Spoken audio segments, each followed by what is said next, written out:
Where to now? If there is anywhere you would like to visit before we leave, I should be glad to show you the way.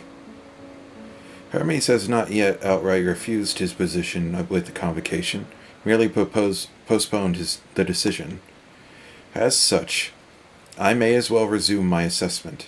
If we cannot accompany him, then I will content myself with questioning his colleagues.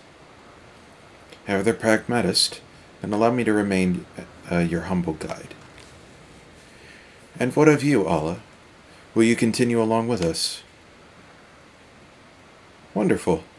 Our fellowship travels on unbroken. I say we explore another part of Elpis and see what new encounters there may be had. If you would follow me, we will first head back towards Anagnoris. Anagnoris? Something like that.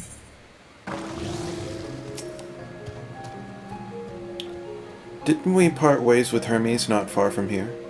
Given the size of Elpis, I expect our paths will cross again before long. From here we follow the path northwards to Notonius.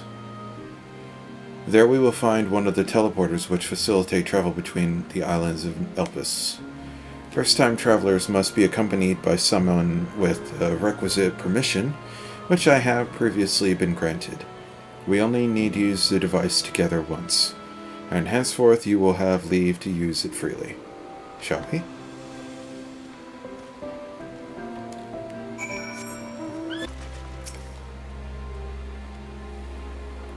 Here we are. Notonius. This teleporter will take us to Calamelios Zephyros, the western island. That's right there, looming large over us. Step this way, and we can soon admire the view from above.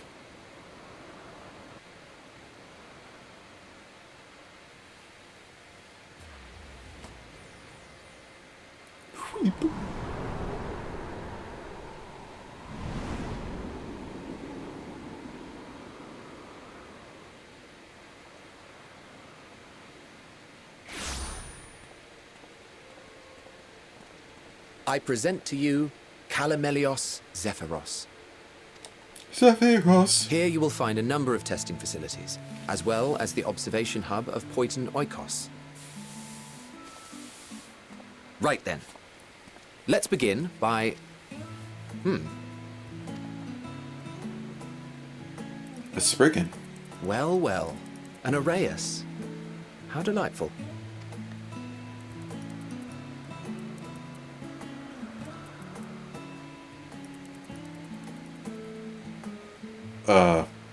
And Sharkman. what, pray tell, is that?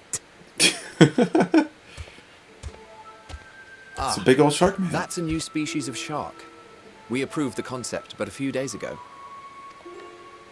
Sharks are among the most popular sea creatures. Rare is the day when someone does not submit a new concept. Yo, bro, people fucking love sharks. At first, they were largely orthodox, consideration given to such things as size and environmental impact, and then a whimsical someone thought to bestow it with flight, another superior intelligence. And then the floodgates burst. Concepts with multiple heads, or arms and legs, and so on and Ones so in forth. tornadoes. It was getting absurd.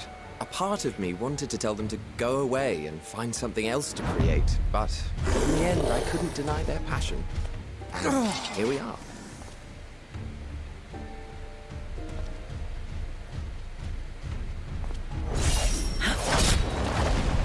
Hi.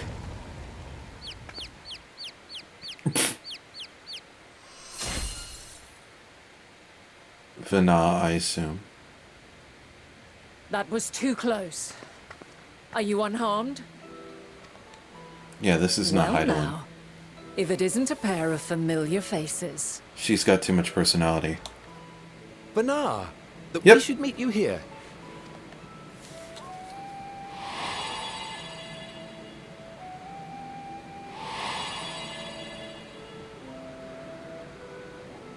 As I mentioned earlier, the better part of the convocation holds that when we retire is when we return to the star.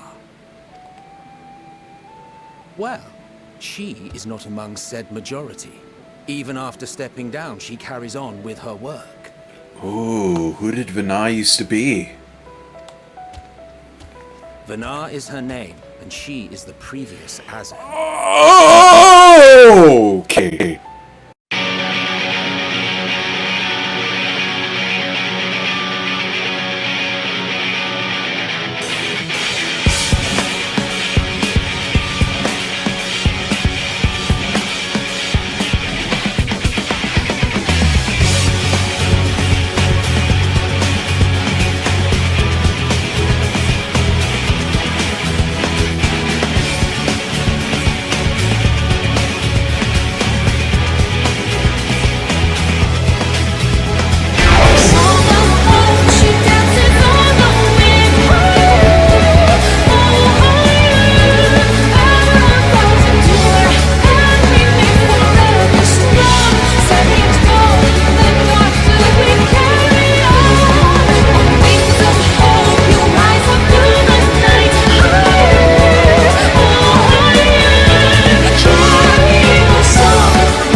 Well, alright then. So that's why. It's been a while, Hydaelyn. That's why You look Hydaelyn well. chose us. Less so, emet-selch. I dare say the lines upon your brow have both deepened and doubled in number. A shame for one so young. You must make an effort to frown less often.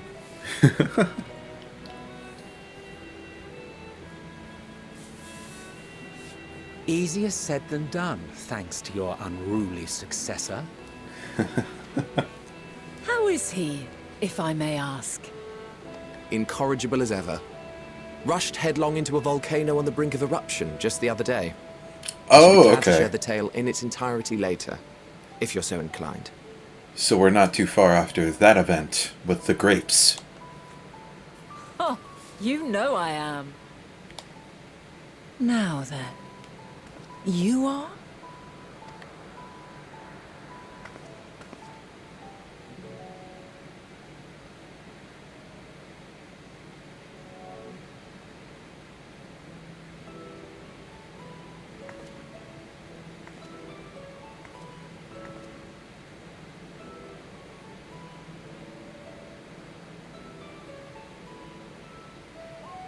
I say, have you perchance come from the future?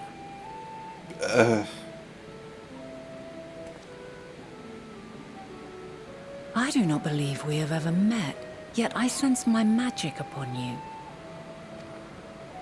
Therefore, if I wove the enchantment, I could only have done so at a later point in time.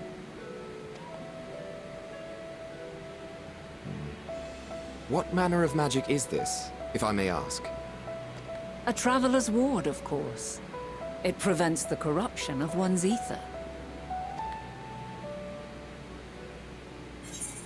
Is that the fucking blessing of light? Does it protect you from enthrallment by primals by chance?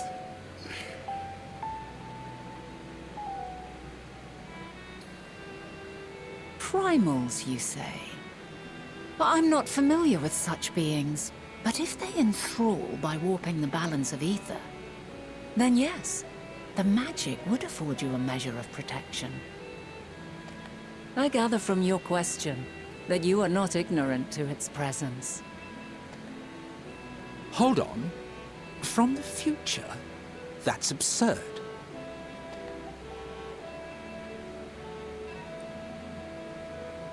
I'm not supposed to talk about it. What is it? Are you unable to speak of the matter?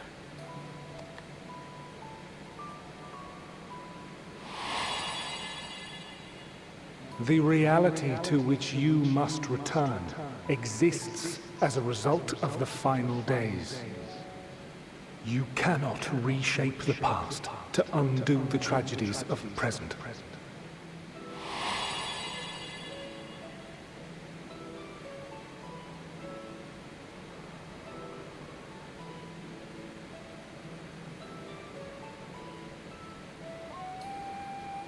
So, your actions here will not change your history, but they may yet affect the course of ours. How very exciting. I'm quite fond of delving into the unknown, and there's naught more unknown than the future. Until a moment finally arrives, we cannot know for certain what will come to pass, regardless of our supposed foreknowledge, so you needn't worry for us. More importantly, that you should go to such great lengths as to travel unto the past bespeaks the gravity of your quest. Will you not reveal it to us? Mayhap we can be of aid to your cause.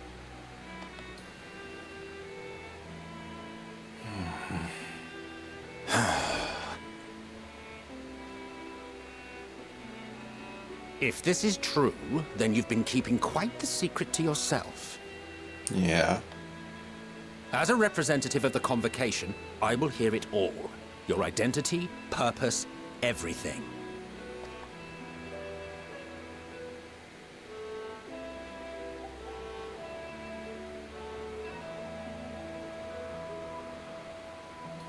Why don't we move to a place more conducive to calm conversation? I've been working here for some days now at an old friend's behest. If it is agreeable, we may make use of my accommodation at Poiton Oikos.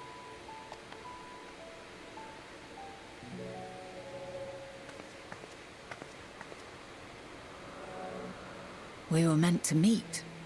I am certain of it. You became way less cool when you turned into a god. Else I wouldn't have marked you so clearly, and sent you unto myself in the past. It's precisely the sort of mischief I would get up to. And quite inspired, if I do say so myself.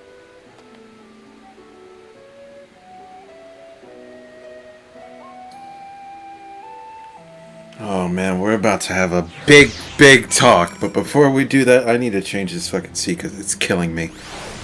Ugh. One day I will find the perfect seat.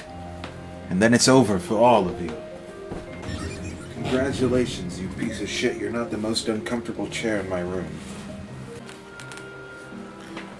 So, in about 30 minutes, my lower back will start hurting.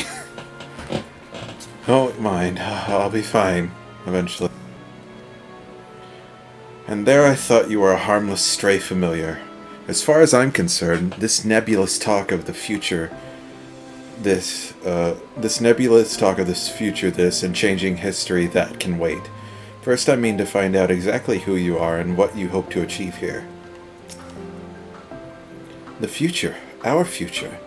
I am deathly curious to hear more. My apologies, but before we move along, a colleague has tasked me with a matter which I'd rather not leave unresolved. It involves finding a certain concept-engraved crystal, and the quick-fingered Aureus, which made off with it.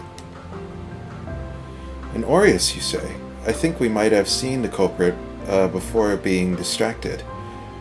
By that business with the shark. Would you like us to follow its ethereal trail? That would, of course, lead us only to the Aureus. There is no guarantee that it hasn't dropped or stashed away the crystal you seek. Please, even if that much would be enormously helpful. While you are hunting down the thief, I can follow behind and scour the forest floor just in case. Could I ask you to join the search? I would appreciate another pair of eyes to cover the land to the west of here. Many thanks. There's a small bridge leading into Poiton Oikos. Let us meet up there once we've exhausted our efforts. Don't mind me just breaking all the rules of time travel. Good thing we work off Avengers rules.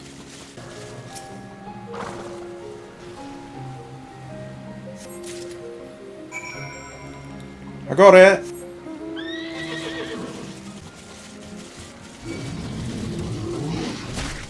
Ow. Our last searcher returns. I'm afraid Arius no longer had the crystal, nor was I able to find it, as I followed in its wake. I don't suppose you fared any better.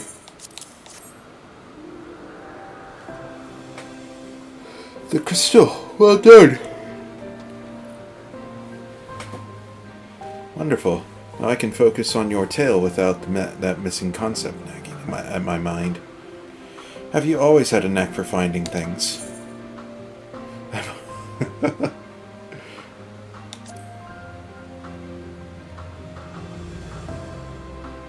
Oh no. Oh, you too. Some of us seem to destined to always be searching for ourselves and for others. Long ago, when I held the seat of Azem, I was forever trekking back and forth across the star in search of answers to people's problems. Naturally, the need for such journeys has lessened considerably since I entrusted the position to my whimsical successor. Yet I am still eager to come running should an old acquaintance or new interest require my personal attention. That is what brings me to Elpis, in fact. Many times has my presence been requested, my opinions sought concerning the habitat of this or that creation. Agreeing to help locate the missing crystal was a minor distraction, which now promises to become a major revelation. How strange and wonderful it is, the way one thing leads to another. Wouldn't you agree? 89.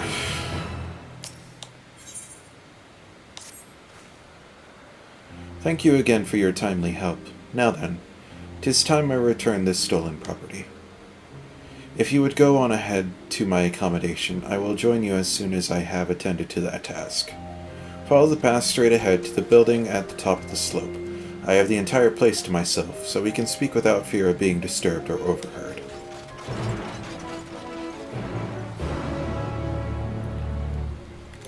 Can I change my glam here? No.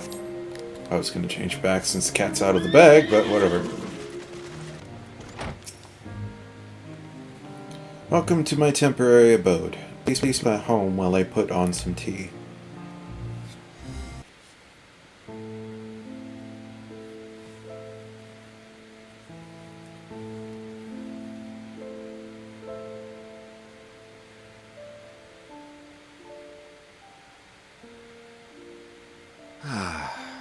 A wonderful aroma. I feel more relaxed already. Would that I had sweetmeats to offer, but I travel light out of habit. There's plenty of hot water though, so please have as much tea as you like. Now then, will you tell us your tale? Well, you can try the free trial, which takes you all the way up to level 60, and the critically acclaimed Heavensward.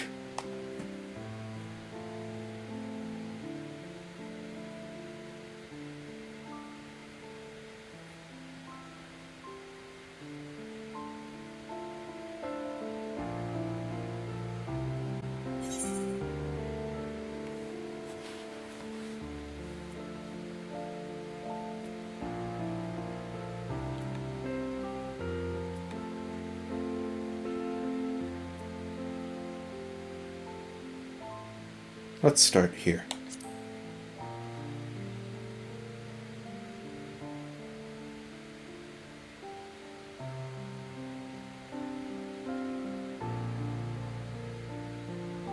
Why don't you start from the beginning?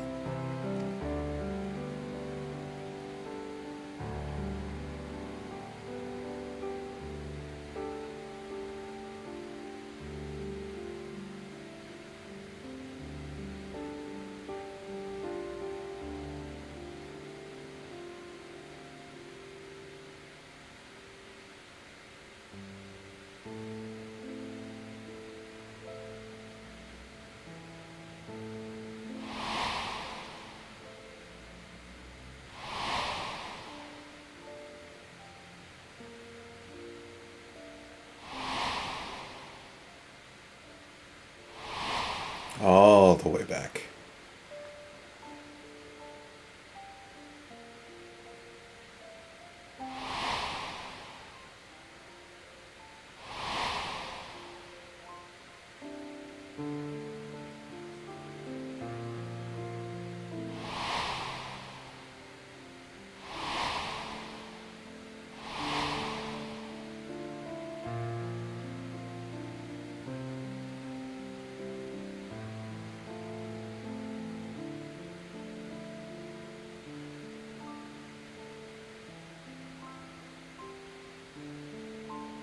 Preposterous. Utterly preposterous. While not the words I would have chosen, I too have my doubts. Much of it borders on the incredulous. What of you, Vanar?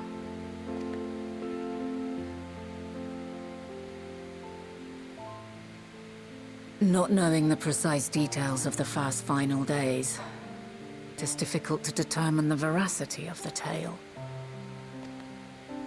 Supposing it is all true, I must ask myself why I would do what I did. Why would I feel I had no recourse but to oppose the 14 and create this Hydaelyn? Circumstances change, of course, but it would not have been an easy decision regardless. No, there must have been a reason. One compelling enough to force me to take such drastic measures. Then there is the Elpis flower, which I said would serve as a guide. That it's of import to your mission is plain, but your presence here leads me to believe that this place also holds significance. But what could it be? What are we meant to accomplish? Might it not be simply thus? In the future whence he came, the final days could not be averted. Mankind has no choice but to flee the star. By alerting us to that eventuality, perhaps you wish to pave the way for other futures. Theoretically speaking, it is a possibility. Yet if that were my primary objective, I see no reason to guide our friend to Elpis specifically. The capital and Amarot, or even my own home would be more logical destinations.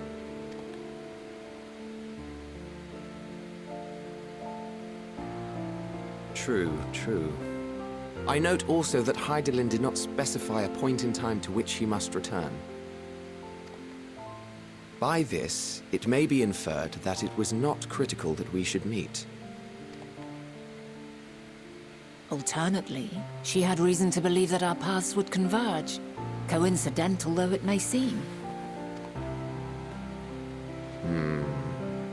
This is quite a puzzle, and we do not have all the pieces. Hardly any. But we do have one immutable fact. If the final days are indeed as described, they will bring death to all that I hold dear. Yet despite being afforded long years of preparation, the only provisions I could make were for flight. Nay, my first and foremost endeavor would be to find a way to forestall the coming doom. Given that even the 14 failed, mayhap you deemed it impossible. Nothing is impossible. This I have always believed. And if Hydaelyn is indeed me, she would believe the same. Listen to yourself.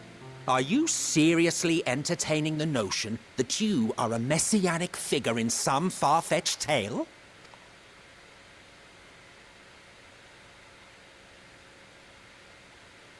Well, I will not. I refuse to accept that our world could be undone by some unforeseen calamity. I also take offense to my portrayal as a megalomaniacal madman. To sacrifice oneself for the star is a noble act, and I would hold those who gave themselves to this Zodiark in the highest esteem. Yet, You claim I recreated Amarot and populated it with phantoms of our people? A bizarre indulgence that would be insulting to their memory. Worse still, I even invited you there. Literally invited my own downfall. Why would I do something so idiotic and inexplicable?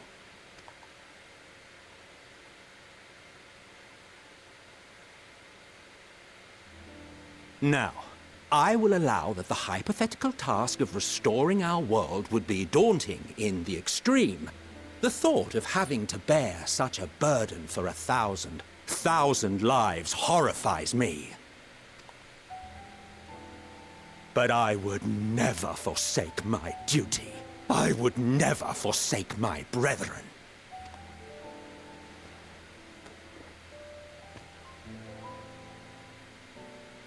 You do not know me. I've had my fill of your fiction. I will return to my duty, and you will not bother me again.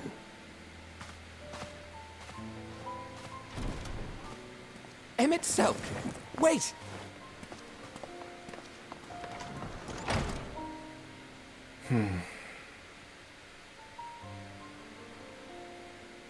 You've seen much of Elpis already. If you have any observations to share, I should like to hear them.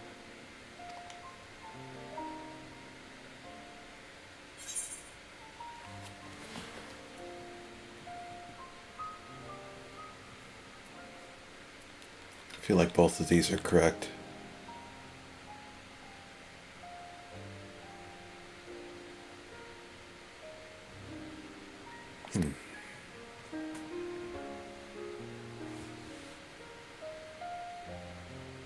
Ah yes, the energy distinct from ether. Though not my field, I have a basic understanding of dynamis.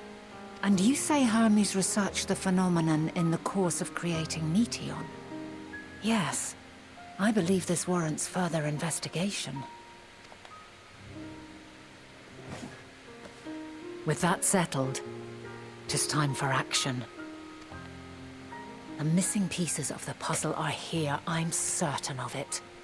And when you find them, the picture my future self has painted will be complete, and you will have your answer.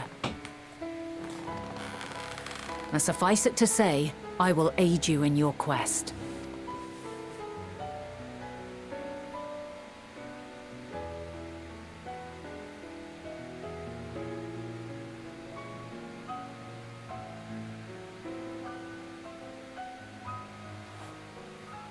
Have faith. If emet-selch is the man Azum described to me, we've not seen the last of him.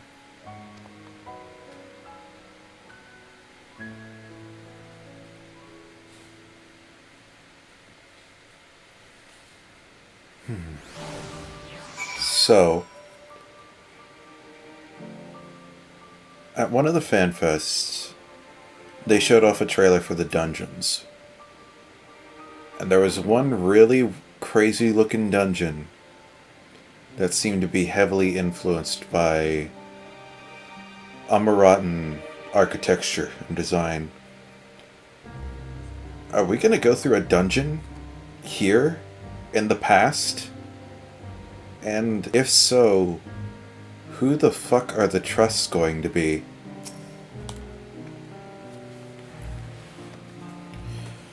I am acquainted with Hermes, of course, but only as a visitor received by the chief overseer of Elpis. Of the man himself, I know only that which is common knowledge. Thus, I suggest we fall back on the tried and true method of conversing with the locals. The observers who live here can surely tell us more of Hermes and Hydaelyn. And I have a good idea of where we might begin.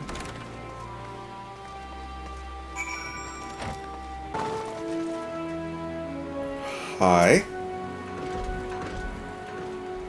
See you the woman standing in front of yonder building. Her name is Ismain. She is the one who made arrangements for stay in Elpis. And from what I recall, she has held her position here for quite some time. Chances are she can provide us with some insights. Go and ask your questions. I will help with drawing out answers if needed be. But I leave the choice of topic up to you. Who are you?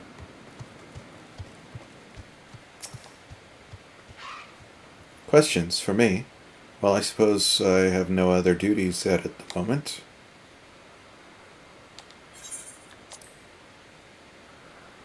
Is this going to be something where I have to select the right questions?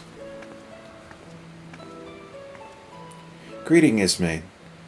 My friend here is desperately curious about Chief Hermes, and I was wondering if you might indulge him. Certainly, Mistress Vina. Anything to be of service. What do you wish to know?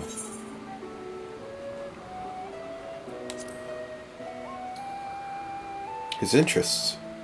Well, he is an authority on flying life forms, and has expansive knowledge of living creatures in general. Is that what you wish to know?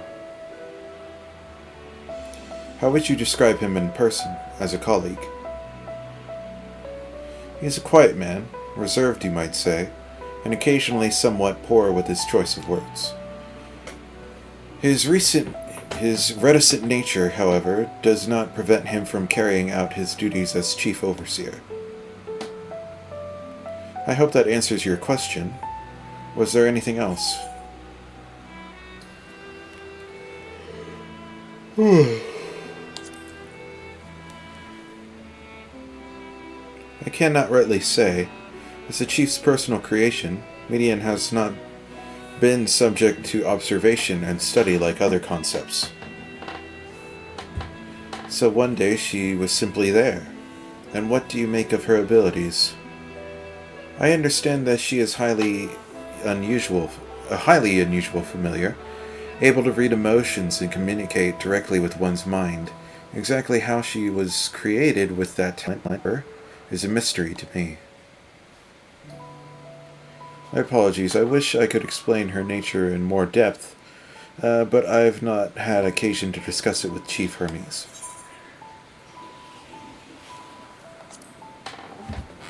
Water.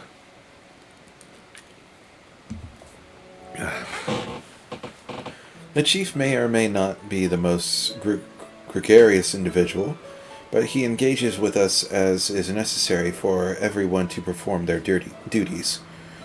I wouldn't want to intrude upon his privacy for the sake of curiosity. Though if you wish to learn more about Median, you could speak with Timaeus, another expert in creation of flying concepts. He should be conducting his observations on the banks of the stream, somewhere to the east. Oh, and unless you take a particular joy in rambling discourse, I suggest you keep your questions concise. We shall keep that in mind. Thank you for your patience and your insight. Think nothing of it. If there is aught else you need during your stay, please do not hesitate to ask. I think we've taken enough of Ismay's time.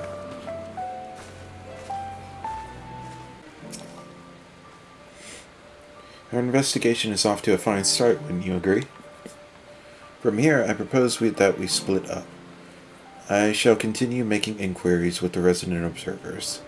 If you could track down the colleague Ismay had mentioned. While I did feel compelled to interject once or twice during the previous conversation, you seem more than capable with the answers you seek. All I ask is that you watch your footing around the stream.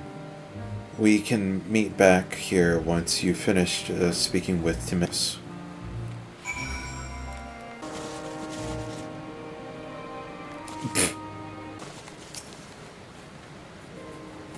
Yes, I am Timaeus. But please keep your voice down. You'll startle the birds.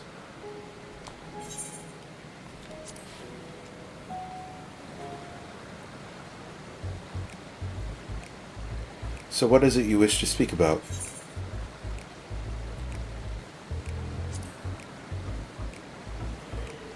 Chief Hermes' work. A worthy subject indeed. Those beings which soar through the clouds, majestic and graceful, are ever a favorite of creators. Even now, with many varieties in existence, the flood of newly imagined concepts continues unabated. What sets the chief's creations apart, however, is how they benefit from his boundless knowledge of the celestial realm. Birds that climb so high that they disappear from view, others which traverse the boundless sky in moments, and all without riding the currents. I know of none save he who can conceive of such marvels. Even when we who prize elegance of form above all else are dumbfounded by his genius.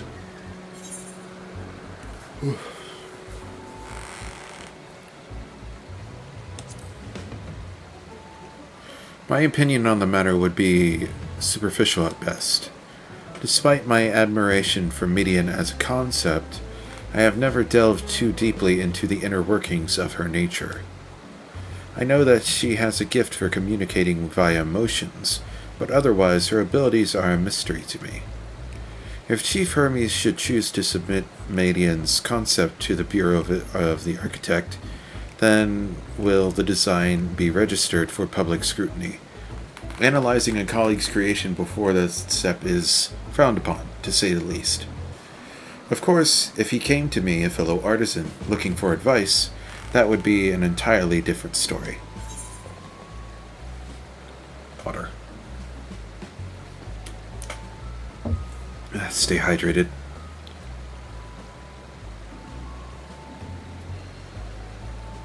Do you know of Dynamis and Entelecles? Dynamis and Entelecles. Those terms do sound vaguely familiar. Was there not a flower made here in Elpis which exhibited properties of one or the other? It must have been centuries since I last heard anyone speak of such things. Has there been a resurgence in interest? Yes, just recently, like right the fuck now. Then why bring up the subject? I'm flattered that you sought my insight, but I cannot afford to neglect my duties for the sake of idle chatter. Now, I really must return to my observations. Surely you have your own tasks to attend to. Back already. That was quick work. You were obviously clear enough to head off any of that rambling Ismane mentioned. So, have you any new findings to share? I see. Even an expert in the field had little understanding of Median's capabilities, let alone an awareness of Dynamis. My questions resulted in much the same answers. Hermes' colleagues view Median as his personal project, and could provide no details beyond those which you just told me. Which leads me to believe that the only person with any significant knowledge of Dynamis is Hermes himself. Yes, we've made some progress here, but some information is needed if we are to reach any definitive conclusions.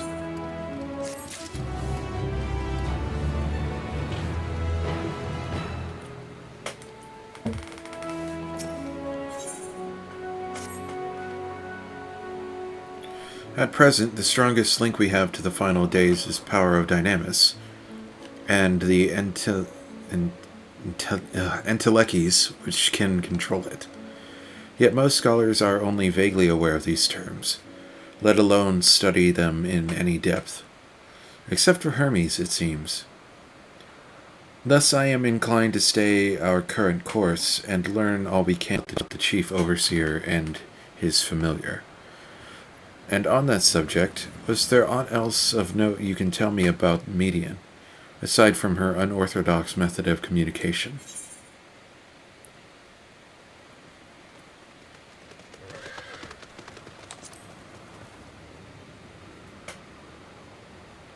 I rather wish you had mentioned that earlier. In any event, would you care to elaborate?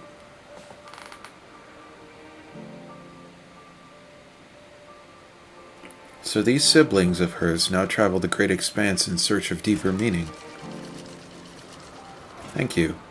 Though the mystery at hand remains unresolved, I feel you've touched upon a vital clue. one we should keep in mind as we continue.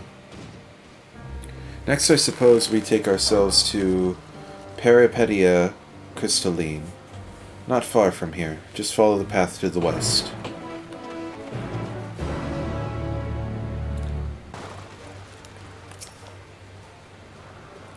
This tower is the one further along This tower and the one further along are both part of Preparatory Crystalline, the facility where they archive all of Elpis' observational and testing records. Despite how they appear from the outside, the interior is actually a vast area of magically interconnected spaces, which, while fascinating, is not the reason we are here. This sounds like the dungeon. I shall cut my architectural lesson short, and see what those two archivists have to share. If you could find someone to speak with over at the other tower, I shall join you there and on.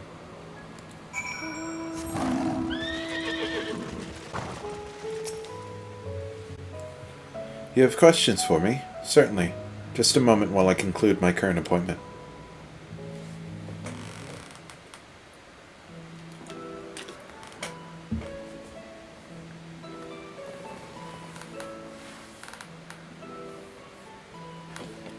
Indeed. So if you could provide a comprehensive log of those behaviors, we should then have sufficient data for our official records.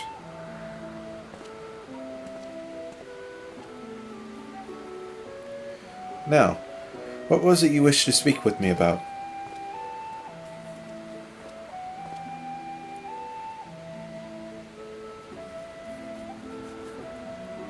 The Chief Overseer's personal research project.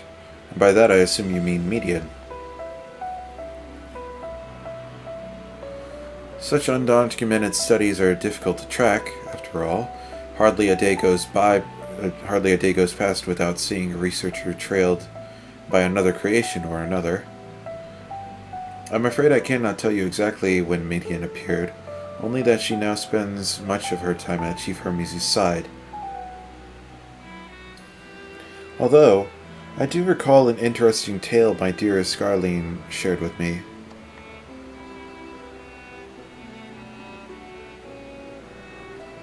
Galeen is my partner and fellow researcher here in Elpis. She was returning late one night when she caught sight of Chief Hermes sending Median heavensward. A host of them. For several days, she would speak of that scene with wonder, describing it as one of the most beautiful spectacles she had ever witnessed. That sounds like a story I should like to hear.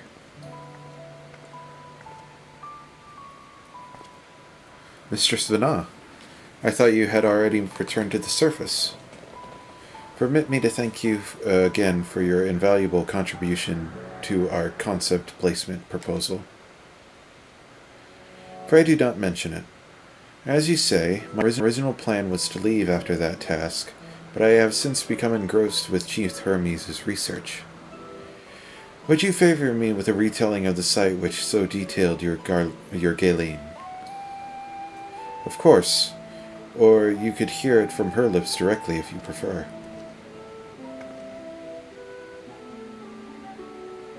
At the present, she should be observing a subject in Metabasios, Thaliaceae. She does not enjoy her time there, watching the sea creatures hunt and play. She does enjoy her time there, gazing upon the salty waters of the world's oceans, recreated in such sublime detail. I imagine you must find a similar joy in indulging your boundless curiosity, Mistress Vana. Even though such pursuits must continually be regretfully delay your return to the star. Indeed they do. 'Tis a rest well deserved and long overdue, I should think. How greatly have we prospered for the wisdom you accumulated during your travels as Asm. And what would Elpis be without your earlier academic work? The theories you developed serve as the basis of many techniques still in use today. Man is a creature of contemplation, but none embody that nature with as much enduring passion as you. I dare say there is not a soul alive more worthy of return. I shall rejoice the day you depart on your final journey. I will be honored. Well, shall we take this opportunity to meet with Galeen in person? Then allow me to reconfigure the door to the archives here. It will take you up the Skyway and spare you the need to avoid hostile concepts on the ground. That would be most helpful, thank you.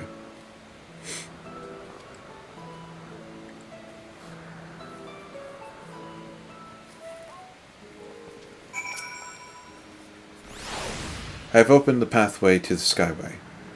Once you pass through the door, simply walk straight across to the next tower and ask for admittance to the upper tier. Upon arriving at the upper tier, walk straight across the Skyway, and you will find yourself at the entrance to Metabesos Dalesai.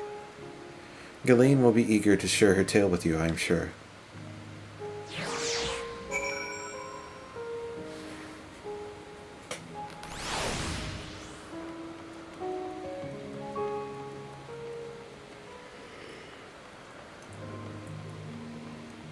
Ugh.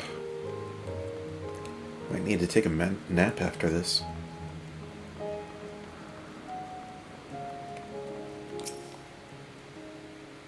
Mr. Svanah, just passing through.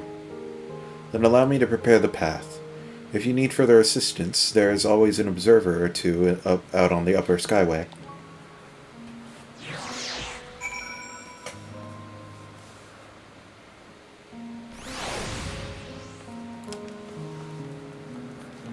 Man, this is pretty.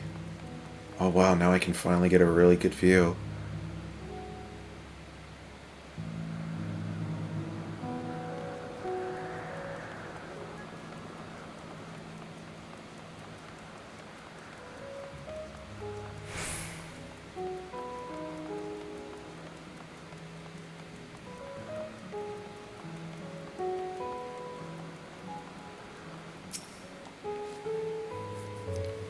Mr. Svanah, I was not told to expect. We would have prepared an official welcome. Please, there is no need for fanfare. I only wish to speak with Galeen, if that might be arranged. Yes, Galeen, of course. I will inform her immediately. But she may have engaged in a testing phase. You could be in for something of a wait. Should I let her know your business is urgent? That won't be necessary. This lovely view will keep us occupied until she is ready to receive us. There's that fucking bird again.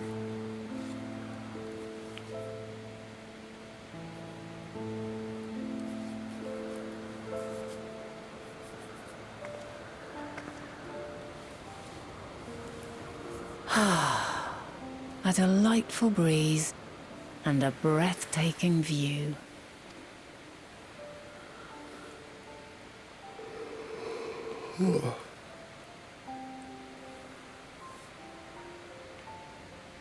What is it like in the future?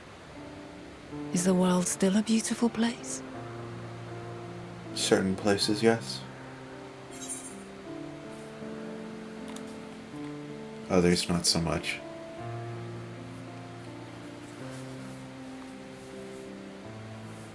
Dark, hidden places, rife with danger.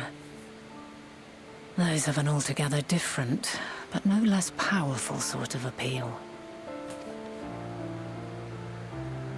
While we wait, will you not tell me about your adventures? Well, not the portentous events which led you here, but the simple delights all your own. By learning about the future world, I may gain insight into future me's plans. But more than that, I have an interest simply as a fellow traveler. Short of going somewhere oneself, there's naught more stirring than hearing another's account.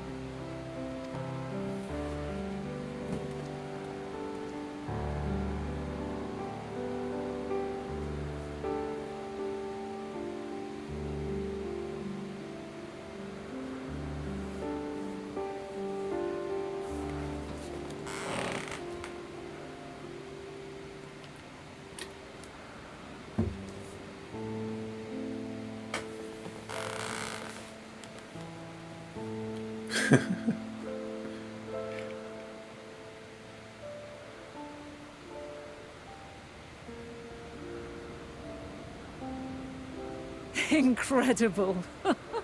Would that I could have been there to see it.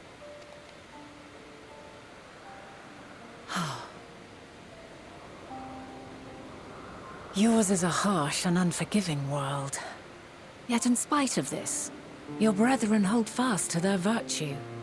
To know that the light of mankind's potential still shines, even in that faraway place, it gives me heart.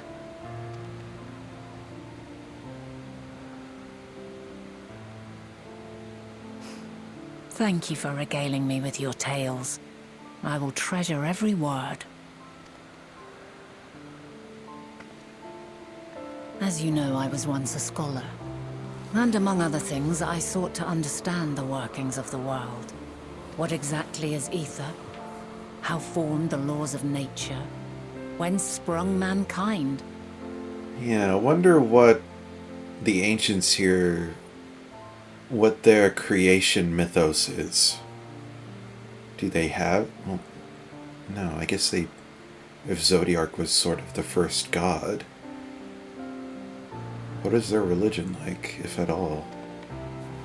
Riddles and mysteries beyond counting. Over the years, I have managed to find answers to some few of them. Yet rather than attain a sense of mastery, the more I understood, the more I came to hold the world and its miracles in awe. We too are miracles, each and every one of us. Born of the warm breath of life that traverses the heavens, swirling through eternity. When I fully grasped the improbability of our existence, nothing felt impossible anymore. If it could be imagined, it could be done.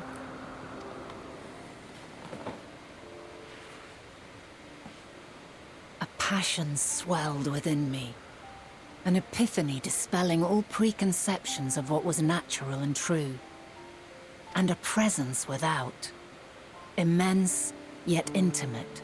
Fate, perhaps, holding us in its tender embrace. As reassuring as it was intimidating. How keenly aware I became of creation's fragility. Built as it is upon precarious happenstance. I was overcome with an irrepressible urge to know the world more intimately, to hear its voice, feel its breath.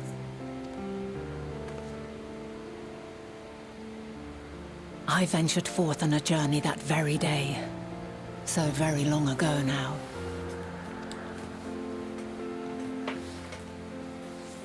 Freed from presumption and prejudice, I saw the world through a newborn's eyes.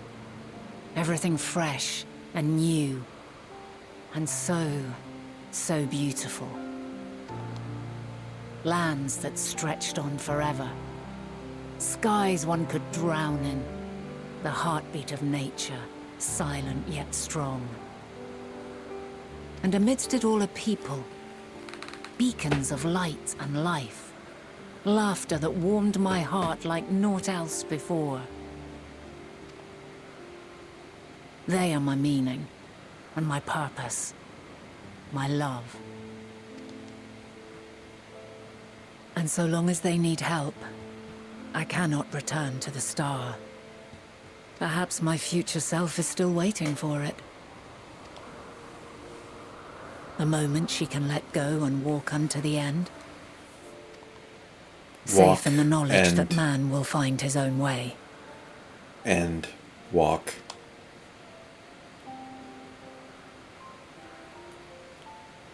You, who are our future, tell me this, and tell me true.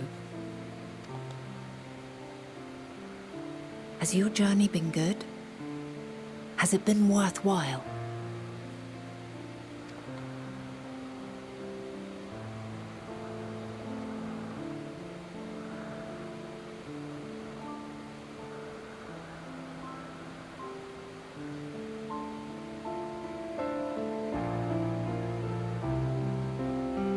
Pray forgive my lateness.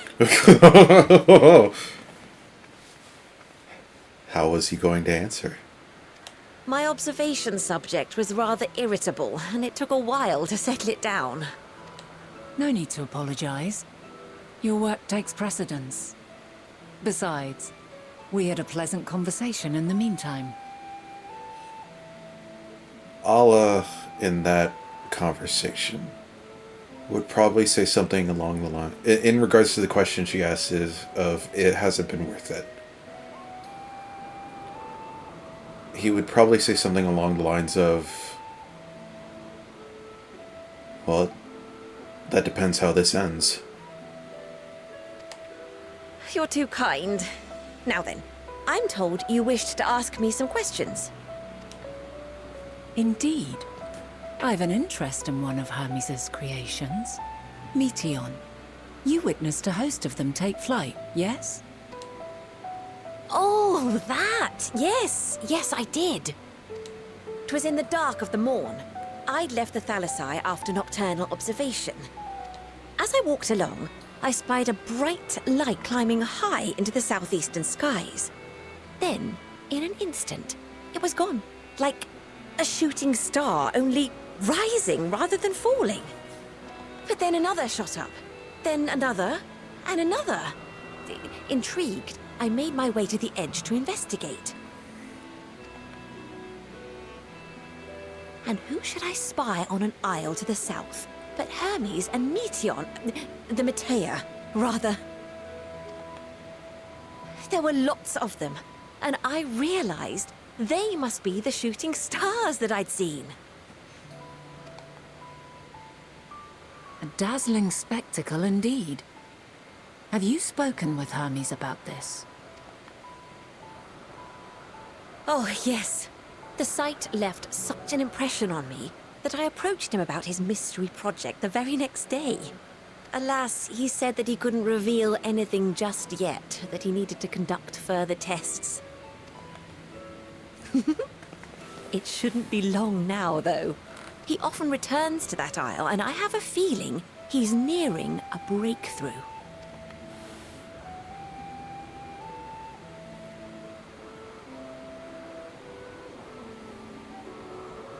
Splendid. We are likewise eager for the details. Well, that is all we wish to ask. Thank you for taking the time to indulge our curiosity. You're very welcome. It's always a pleasure to speak with other inquisitive souls. Oh, and will you be descending now? If so, I shall link the doors for you. Please.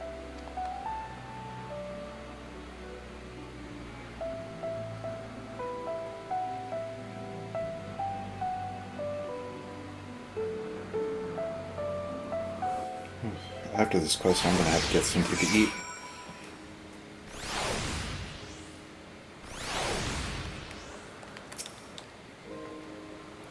So another piece of the puzzle falls into place.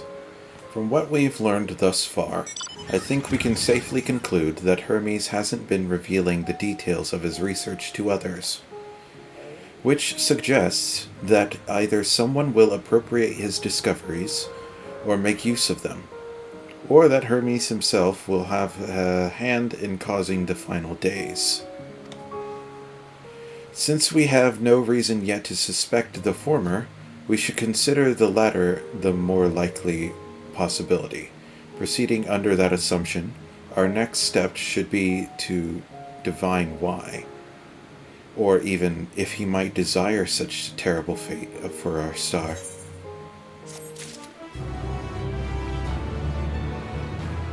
Alright, I'm gonna take a quick break here.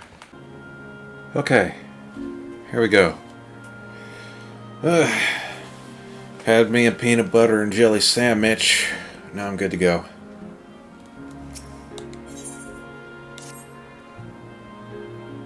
I should like to visit the site from which Hermes sent forth the media. If we are fortunate, we might find some hint of what drives this research of his. Galeen said she spotted them in the southeast, rising from an isle she could see from the edge. If we stand at the same vantage point, it should not prove difficult to locate the isle in question. Let us take a look, shall we?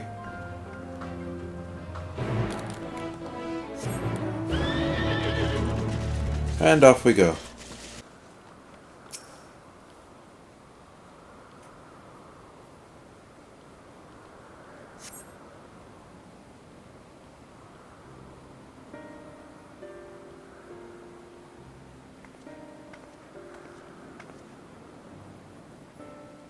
Now, if I were conducting some mystery research, where would I go? Ah, what about that one? Have you means to fly? 'Tis quite a distance away. Inconvenient, but hardly an insurmountable problem. To me, Argos.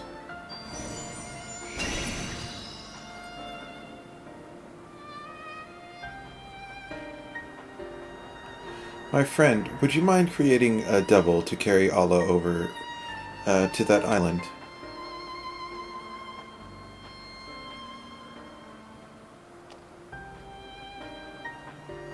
Stubborn creature, there is no place on this great star we have not together traveled, and still he remains obstinate in presence of strangers.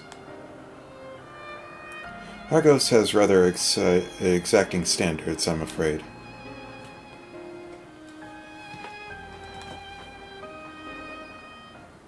What? You've ridden him before? Ah, your before, meaning my after. Not at all confusing that. Interesting. 'Tis certainly not unthinkable. But speaking of the here and now, a quick solution is for us to face off in a sparring match? Demonstrate to him that you are capable of holding your own against me in battle, and you should convince Argos that you are worthy of his back. And besides, I might even teach you a thing or two into the bargain.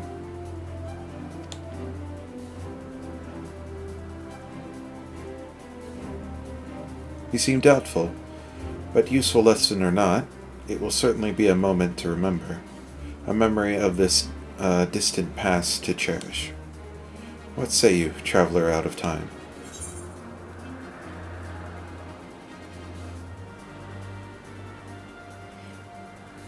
I will do what I must.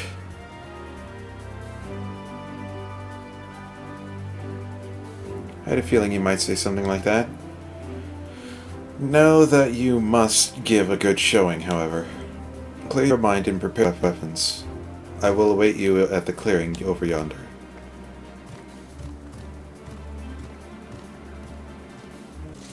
Well, if you guys ever wanted to punch Hydaelyn, here's your chance. I was, during my break, just talking to Kevin. And he's finishing up the Razet Han stuff after the moon. And I was just like, God damn, that feels like forever ago. It really wasn't, but it feels like it. Be warned, I will not go easy on you.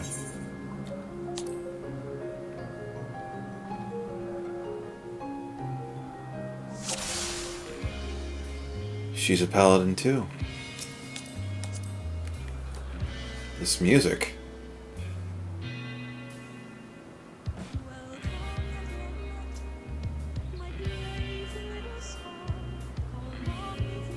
Why does this instance have its own song?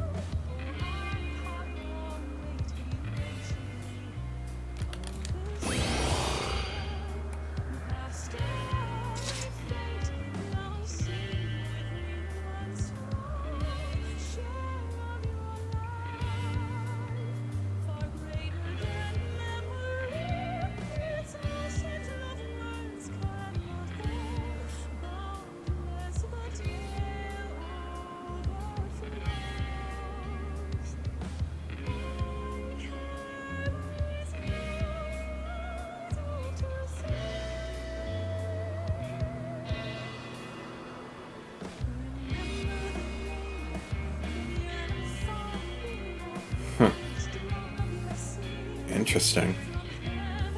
Alright. Let neither side hold back.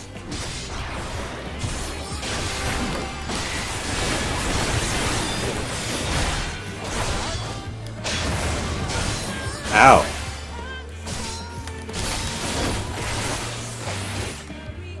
My blade sings! Arc. Yeah, that's what I figured.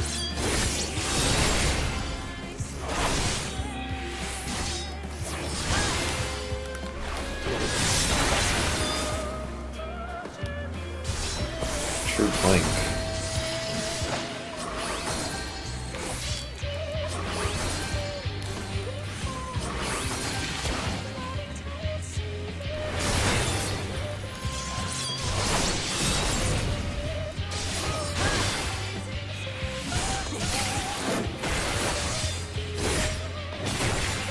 Extra flares.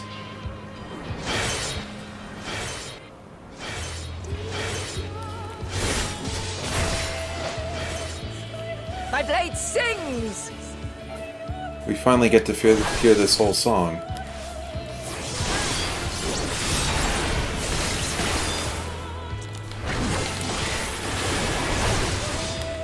Impressive. I shall have to try something different.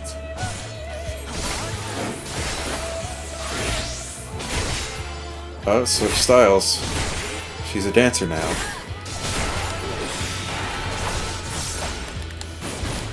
No quarter!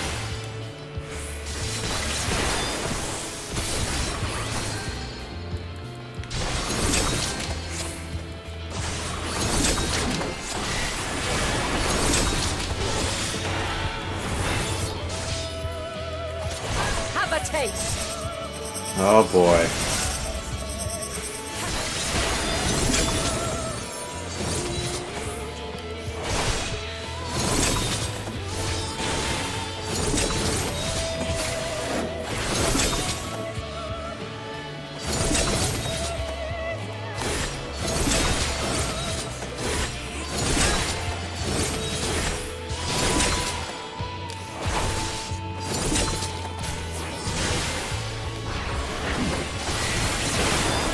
I see you won't be easily overcome, but Mago's neither will mental. I.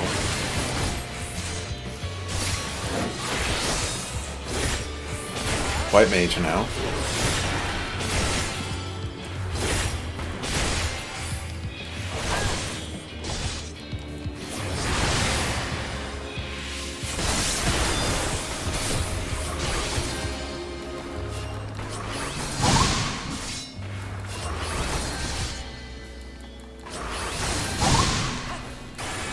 Prepare yourself!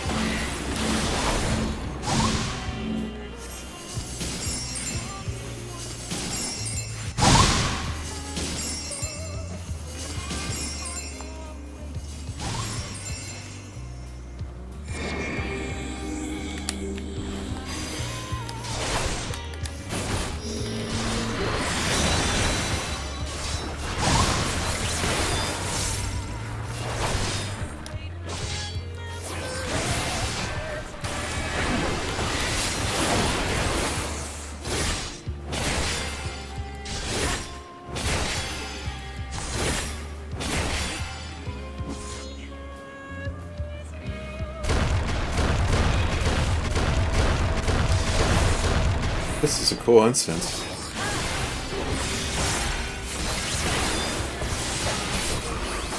Very well. Let us move to the final trial. She's going Ultra Instinct.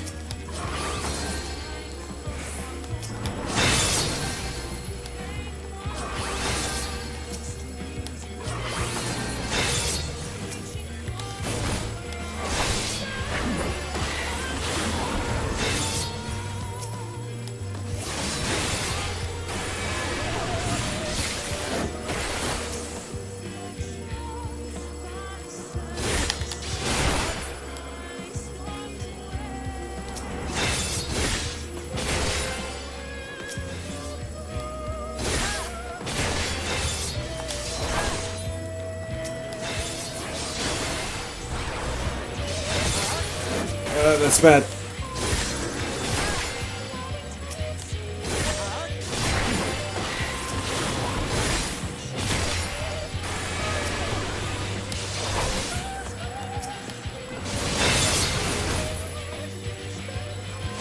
God, how many are there?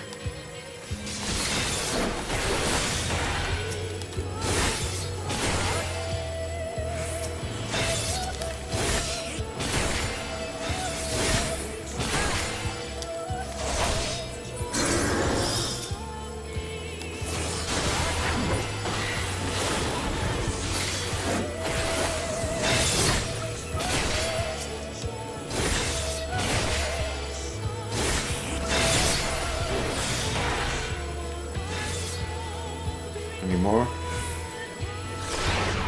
Uh-oh.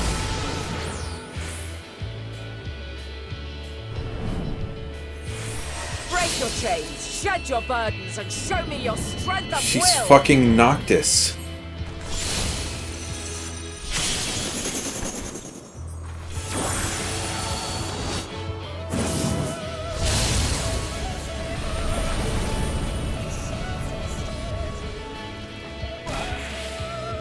Jesus. You still stand. The people of your time are more resilient than I had dared hope. I have seen enough.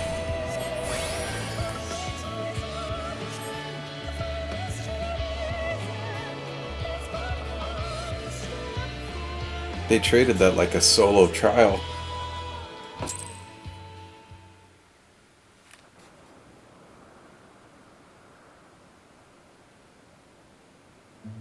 "'Twas my intent to finish it, but clearly I underestimated you.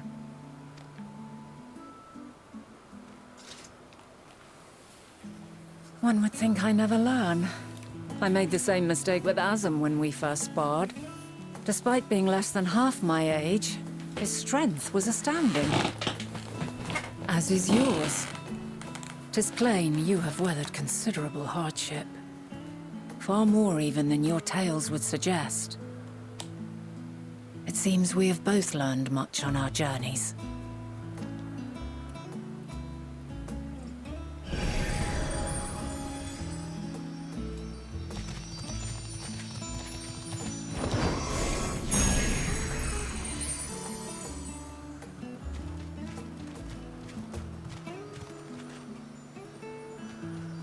Well now, I dare say he has warmed to you. A boon to be sure. He never forgets his favorites, and is ever eager to come to their aid.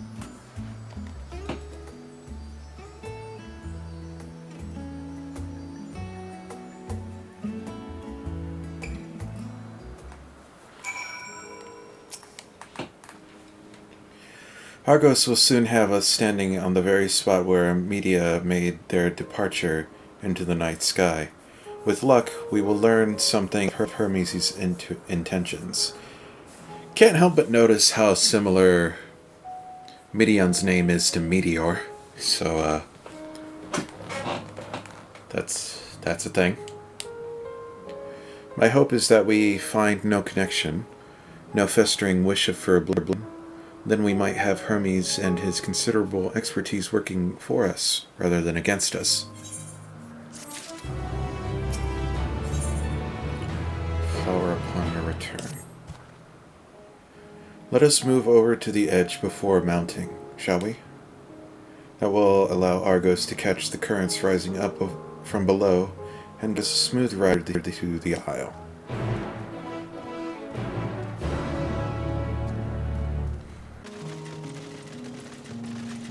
Is the name of the final boss going to be Meteor?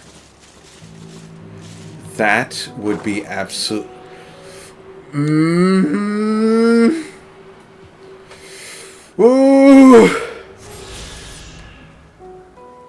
That would be kind of fucking awesome.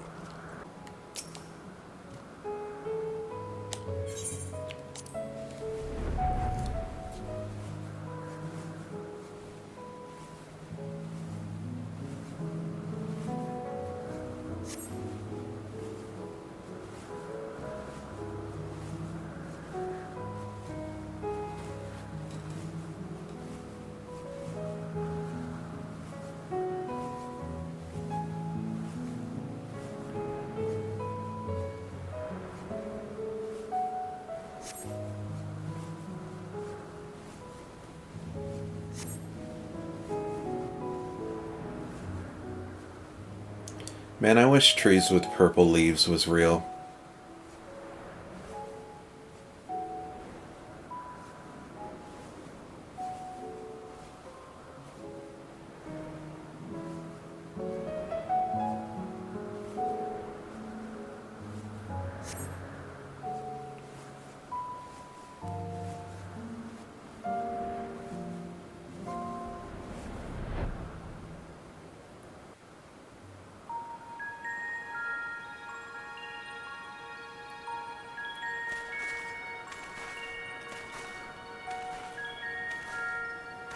Quite a small place, lacking even the most basic equipment.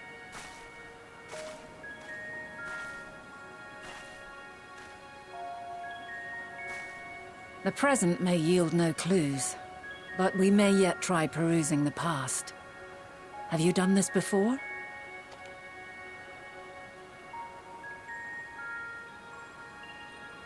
Zot control the power freely.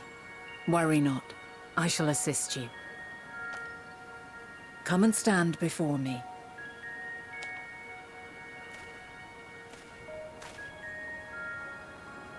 There are two ways to see the past. The first entails peering through the walls of the soul in the moment a subject is recalling a memory. The second requires no subject, and is instead a process of piecing together an event from ripples left in the ambient ether. As memories are etched upon the ether of the soul, so too are they etched upon the ether of the world. In this way can history be preserved. Is this going to be a thing we're just going to be able to do whenever we need it? Such memories are given to fading, however, and can prove challenging to visit.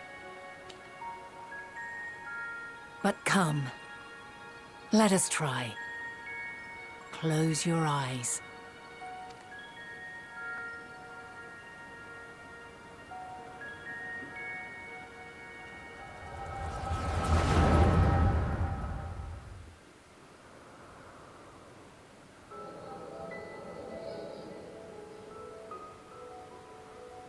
All units fully functional and proceeding on course towards their respective stars. Estimated time to completion of survey is 108 cycles. End of status report. Severing connection with shared consciousness. Did you hear that, Hermes? All is well.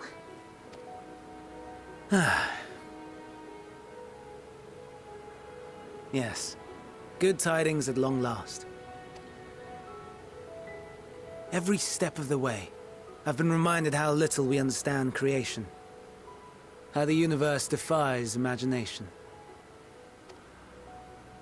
But soon we won't need to speculate. We'll know the answers. What others live for.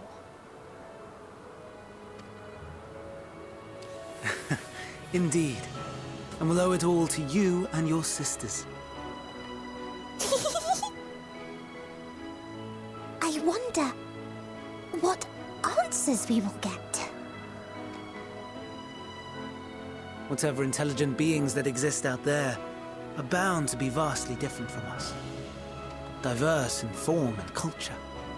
Possessed of unique ways of thinking. Their conception of life and its purpose will be no exception. Completely and utterly unlike ours. Utterly unlike... how? I have no idea. Yet whatever answers we receive, I will not dismiss them out of hand. No, I will think earnestly on them all.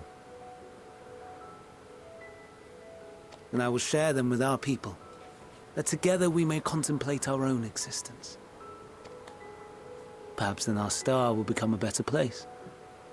Not only for man, but for all life.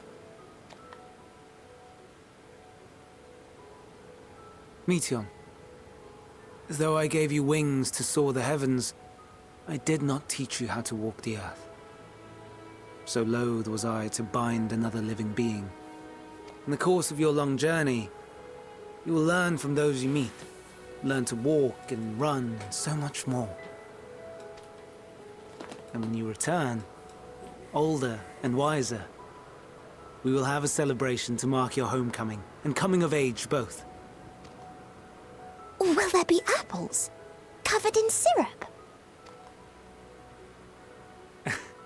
And how are you supposed to eat them?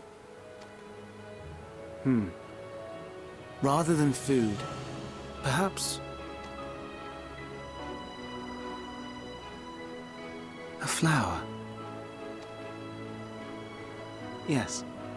Upon your return, I will gift you a beautiful flower.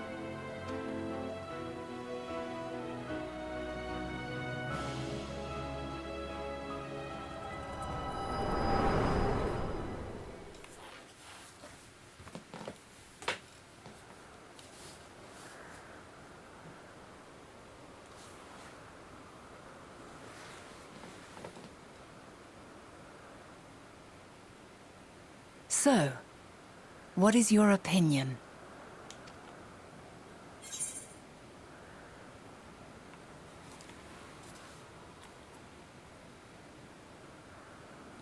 Hermes is a gentle soul, and yet...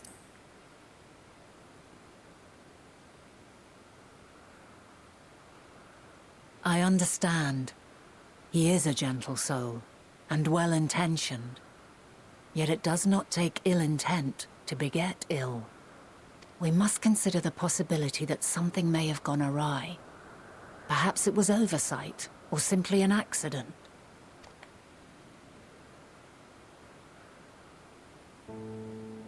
In light of this, I propose that we reveal your tale to Hermes himself. If he does not wish for the final days, as we believe, he may well join us in pursuing a solution.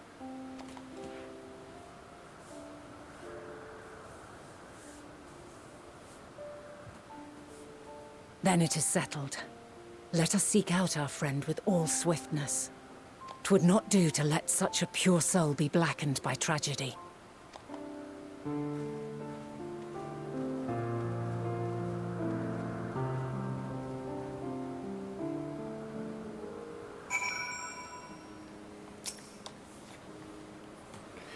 There are any number of places where Hermes might be in Elpis. But we could do worse than look in Ktisis Hyperborea, the largest facility. It stands in Ethoseletico Boreas, the Northern Isle. I wonder, Allah, for an institution which claims to studiously research every species destined for release into the world, did you not question how they find room for them all on so few islands? The answer lies within Ktisis itself. I touched upon the practice before back at the archives, where a vast area is stitched together out of multiple conceptual spaces. The same holds true for the interior of this facility and its magically constructed environs. 'Tis where within those sprawling habitats that the chief overseer and most of Elpis observers conduct the bulk of their work. Come, the simplest route is via the teleporter north of Pointin Oikos.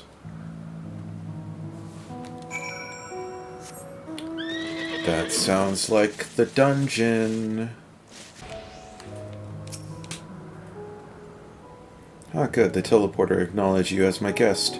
You should now have the authority to use it as you wish.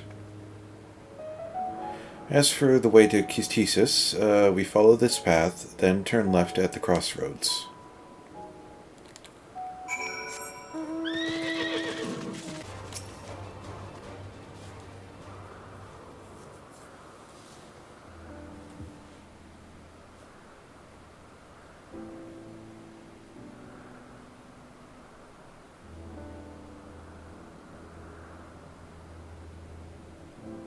Here we are, the grandest research facility in Elpis. We should head inside and ask after Hermes' whereabouts. Hermes is at another facility, as we have just discovered.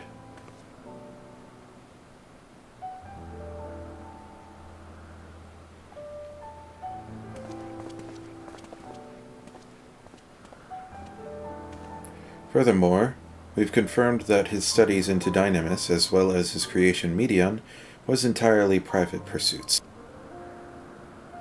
No one else we spoke with appeared to possess the chief's depth of knowledge on the subject, and neither did we hear any tales of stolen research. Which means that if Hermes himself harbors no desire to bring down an apocalypse, then he might be recruited to help prevent one. Or so saith the illustrious emet-selch.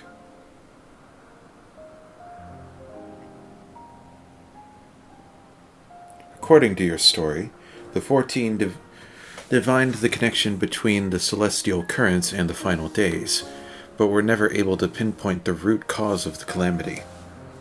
With our people's greatest minds, not to mention Hythlodaeus' sharp eyes, committed to the pursuit of a solution, such an outcome seems inconceivable. The only possible explanation is that if the nature of the catalyst was so inexplicable that even we failed to perceive it. And what better fits that description than the invisible, intangible Dynamis? Which in turn leads us to our next question. How did Hermes, in his role as Fandaniel, not recognize the subject of his own research? We must assume that he is either knew and was unable to help, or that he was otherwise prevented from identifying the cause in the first place. At this juncture, all we can do is speculate. To be clear, the Convocation does not tolerate acts of deception or malice. We are practiced at perceiving truth, and would have known had Fandaniel lied to us. Hermes has no conscious wish for the world to end. Of that I am certain.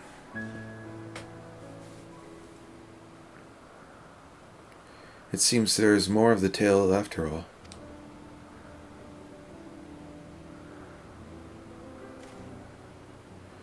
We conducted an investigation of our own, you see.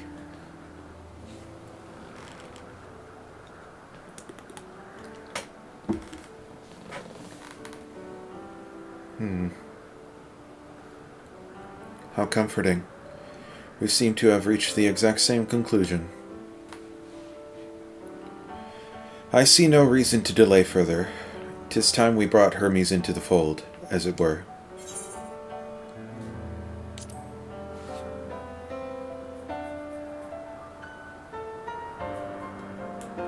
Save your thanks. I did not say I believed your ridiculous tale, but as emet-selch, I have a duty to examine any potential threat to our existence, no matter how ludicrous or personally offensive I may find it.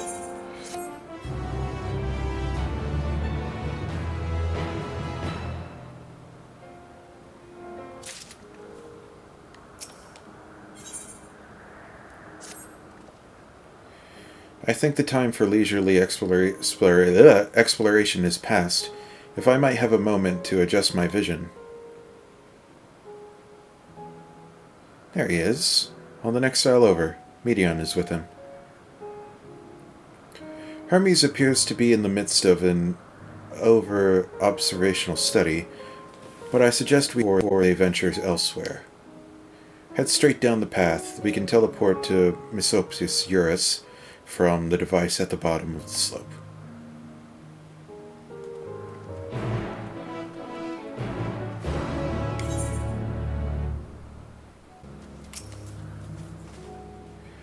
They are close by, within the Hungering Gardens. That would be the circular enclosure you see just up ahead. Well then, Allah, make yourself useful and bring Hermes out here to us. If I were to go, he would assume I was only there to press him on the Fandaniel matter. Of all of us present, you stand the best chance in convincing him to put aside his work for the moment. But the creations in there are not exactly... And then again, perhaps Allah can handle them. He did survive a bout with Vana, after all. Off you go to find Hermes. But do be prepared to come to blows with Garden's denizens.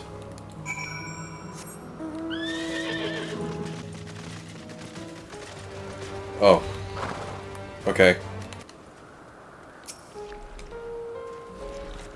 Hala, what are you doing here? I thought you were keeping Hydaelyn and emet-selch company. An important matter, and unrelated to my decision on Vandaniel, you say? Then yes, I will come, as soon as my work here is finished. It will not be long, I promise, but you should really wait outside the garden with the others. This is no place for idle exploration.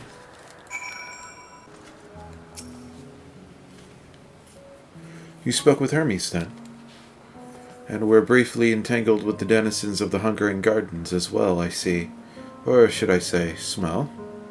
I cannot speak for certain Convocation members, but I, for one, am impressed with your fortitude. Well done, indeed. Now that you've convinced Hermes to confer with us, let us pray that things will soon take a turn for the better. For as fascinating as it would be to meet the emet-selch who would recreate Almarat in the depths of the ocean, I think it all best for all concerned if such tragic events never came to pass. Be it in our future or your past. Assuming yours is not truly written in stone, naive hope that is.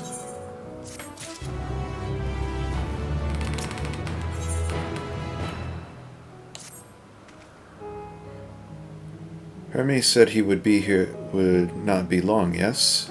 Then we shall wait here until he emerges.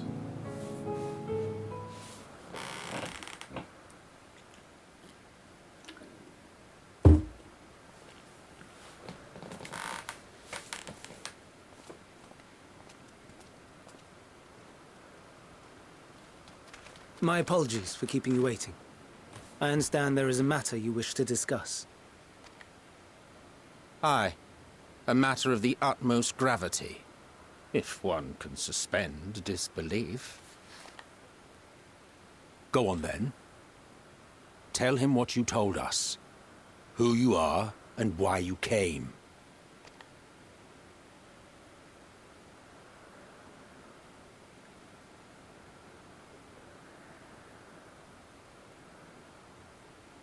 The final days.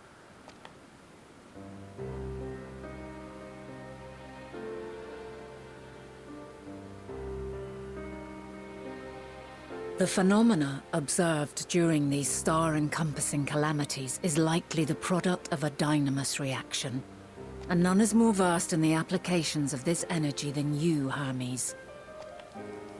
I must stress that we do not believe you would desire such destruction. We come not to lodge accusations, but to beg your wisdom. And so, distressing though the exercise may be, I ask that you share with us your opinion on the matter. On the assumption that our visitor's tale is true. Even you, Vana.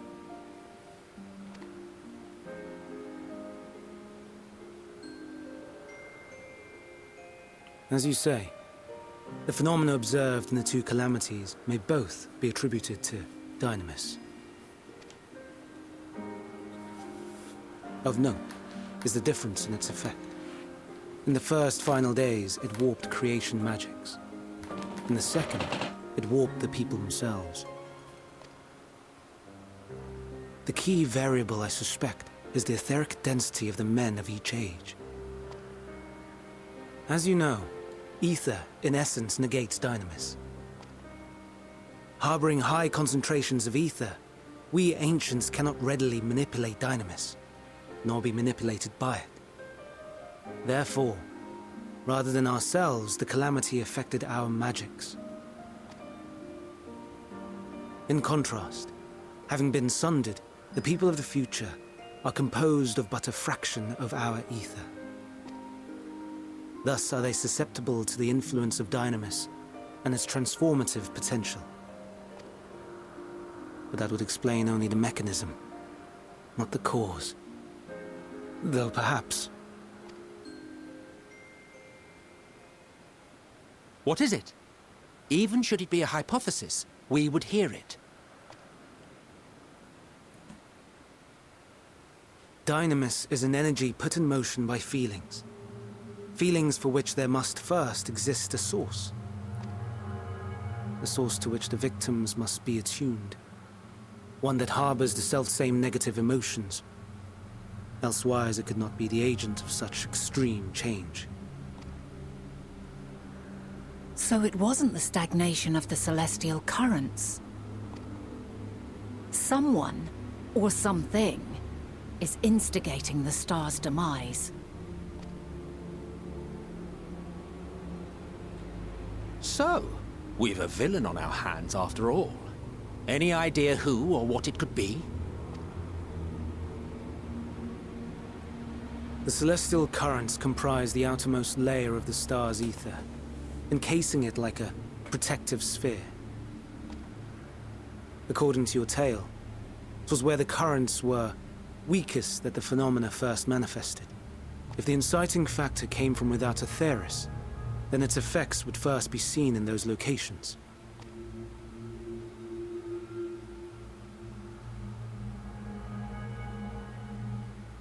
Greetings. Can you hear me? Fuck. Do not be alarmed. I mean you no harm. Fuck. I wish only to hear your words, share your feelings, know your thoughts. May we please be friends? Meteion. What is it? Executing scheduled task, suspending individual self and connecting to shared consciousness. Connection established. Commencing status report.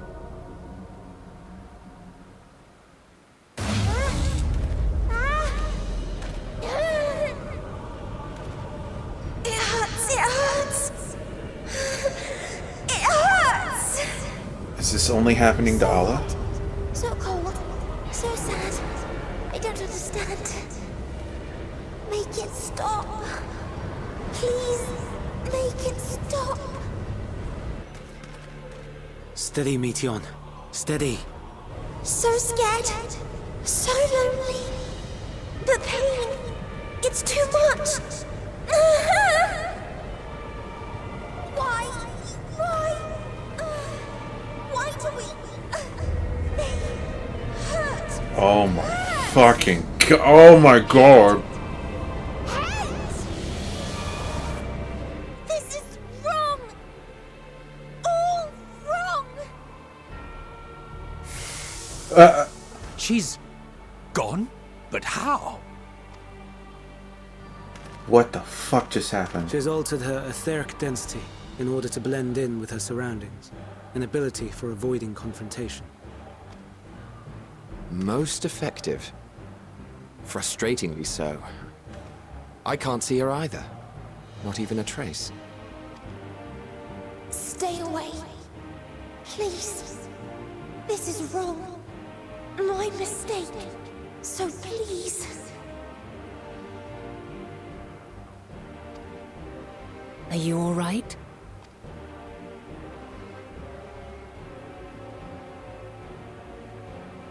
In your mind? No. We only heard her speak the instant before she vanished. Of course. When communicating without words, Meteion also employs Dynamis. That would explain why you were able to hear her, when we could not. Then you are our best chance of finding her. Follow her voice and try to track her down. Hindered though we may be, let us split up and search as well.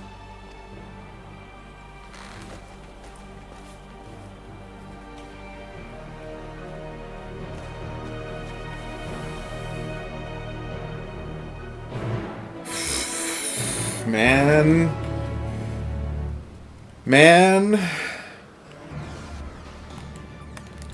Fuck, shit's getting real.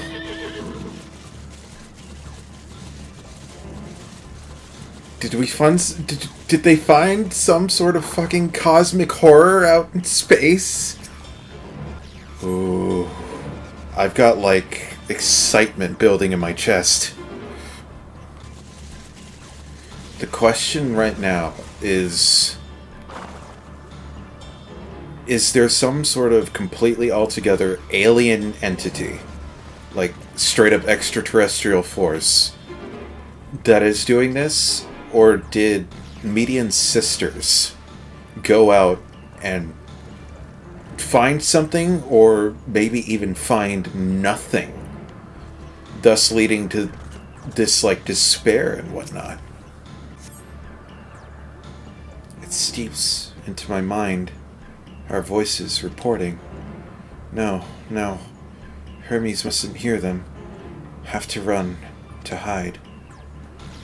Anguish voice grows distant as the source seems to flee down the slope.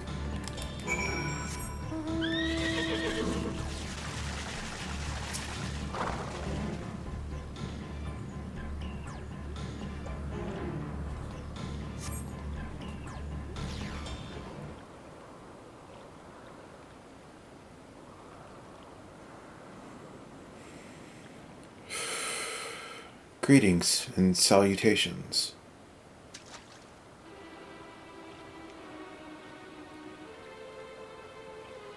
Commencing report. Oh no. We can't tell them that. We must run. Run far away.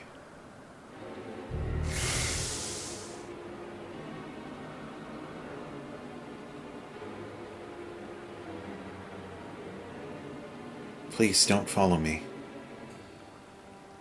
Median's anguish voice fades as you sense her climbing to the top of the ridge. Alright, so it is her sisters communicating with her.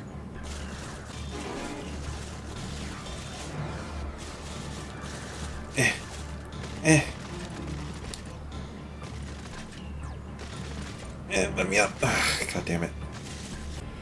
Oh boy. How did it come to this? Is this the reason we traveled to the stars? Why we sought out other life forms? Is this it? Is this the answer? No. It cannot be. It cannot be. South. Come on, Median. You gotta tell us what you saw. What you're hearing.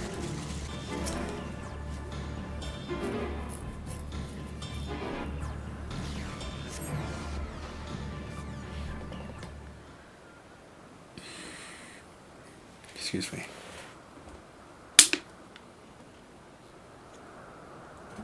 Compiling report for dissemination to Hermes and all people of Atheris.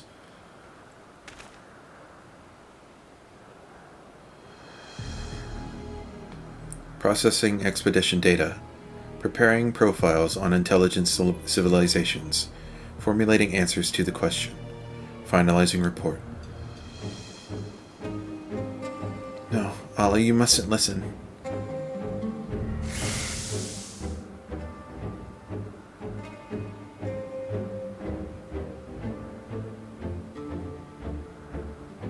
It's wrong. It's all wrong. Medians. Okay. Any sign of Median? Panicked and confused, which will make it all the more difficult to predict her movements. Hermes, what do you make of this situation? The media are linked to a single mind, a shared consciousness, which connects them across any distance. I suspect something has happened which disrupted its usual harmony. How might we access this shared consciousness of theirs? Much as I would approach any sentient being directly. In the Media's case, that means speaking to any incarnation within physical reach. So unless we can track down the Median we just lost, we have no means to communicate with them. No way of knowing what befell her sisters. No way to provide directions or guidance. Then we had best set our musings aside and concentrate on how we might find her.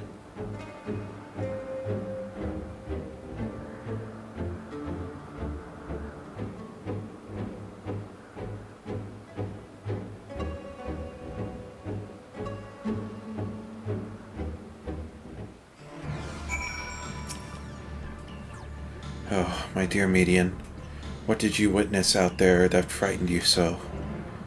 Why do you seek to keep it from us? How terrible could it possibly be?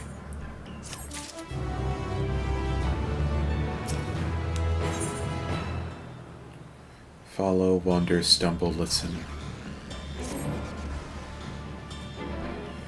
Correct me if I'm wrong, but Median renders herself invisible by matching her etheric density to that of her surroundings, does she not? If so, could we not then disrupt her concealment with a surfeit of ether? Much how emet-selch solidified your presence when first we met you. Don't be absurd. I can hardly channel ether to a recipient whose whereabouts are hidden from me. Which is why we must all work together. Allah will continue to search in the same manner as before, but this time with you in tow. Once he ascertains Media's likely location, you proceed to reveal our wayward familiar with a swift ethereal downpour. Very clever, and thankfully she has made herself easier to capture by fleeing towards Leith. Assuming she is made visible, it should prove no great feat to herd her into the corner. Then we have our plan. Allah and emet-selch will be our tracker and trapper, respectively, while we others predict and obstruct Median's avenues of escape. emet-selch and I will keep an eye on each other's aether to help coordinate our efforts. Let us be about it. Well, it seems we are partners for the time being. Let us return to where we last saw Median and pick up the trail from there. I will keep my safe self in a state of preparedness, ready to rain down ether at a moment's notice, meaning it falls to you to keep the way clear. Hey! Boys on the team. Why can't I fly? Are my functions being restricted? Hide, yes. I'll just have to hide then, where no one can find me.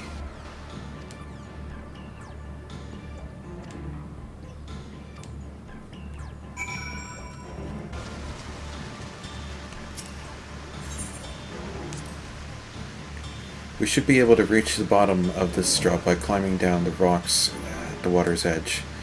Do not even think of dragging me over the falls. Final days or no, if I end up drenched from head to toe, I swear I'll feed you to a remora.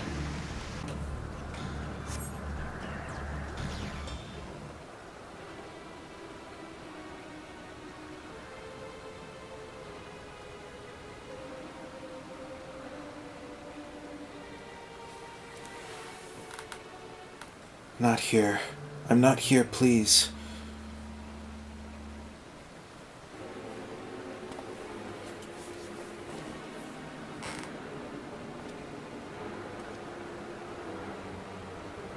By that rock, is she? Very well.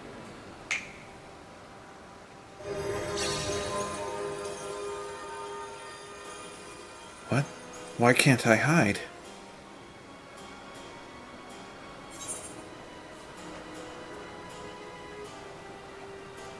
There's no need to run, Median.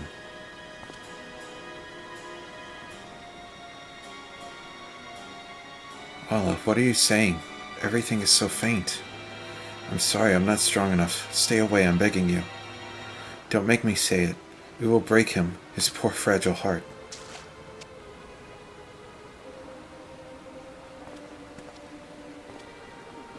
Now we have a chance. Once the others are in position, the two of us can herd her into their midst.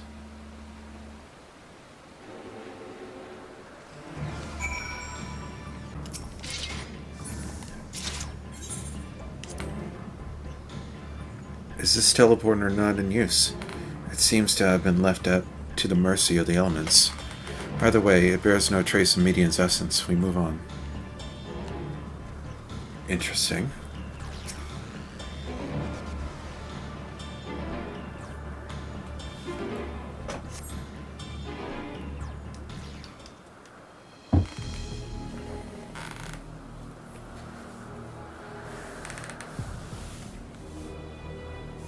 There, I see her.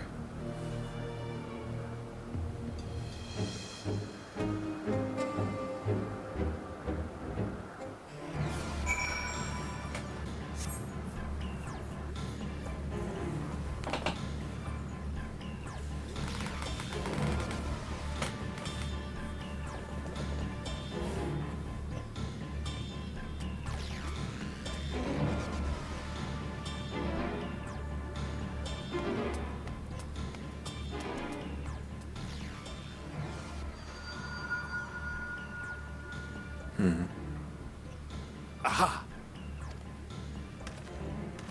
Give chase! We shall utter into the shelter.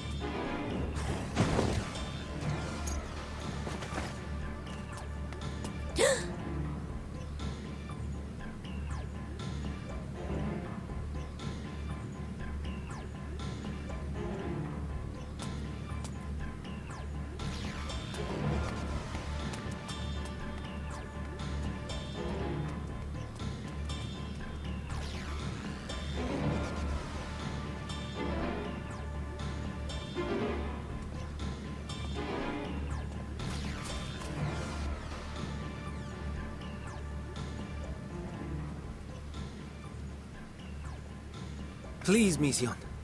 We must speak.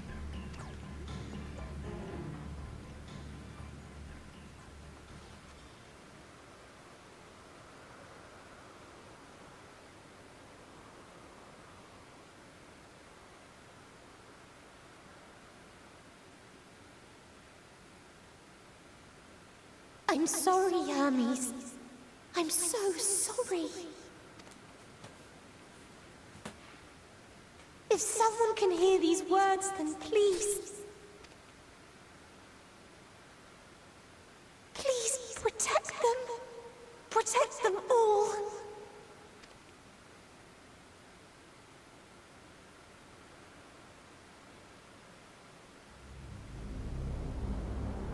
Individual self-suspended. Connection with shared consciousness stable. Our survey is complete. We shall now report our findings.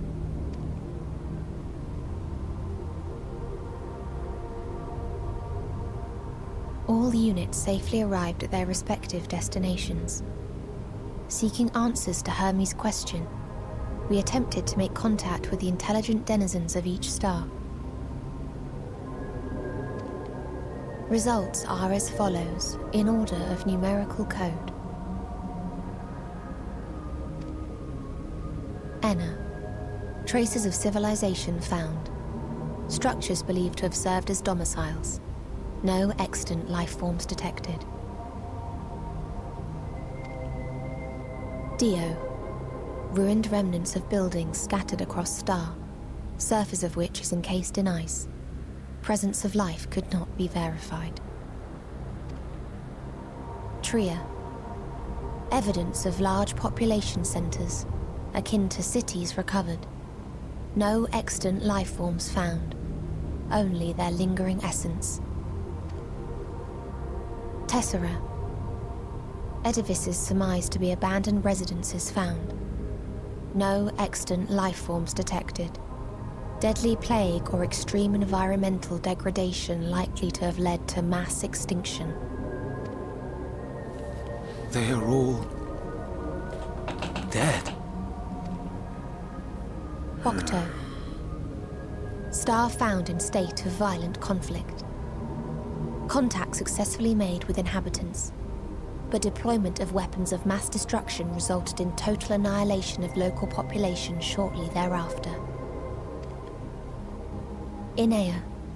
Star is a barren desert. No identifiable flora found.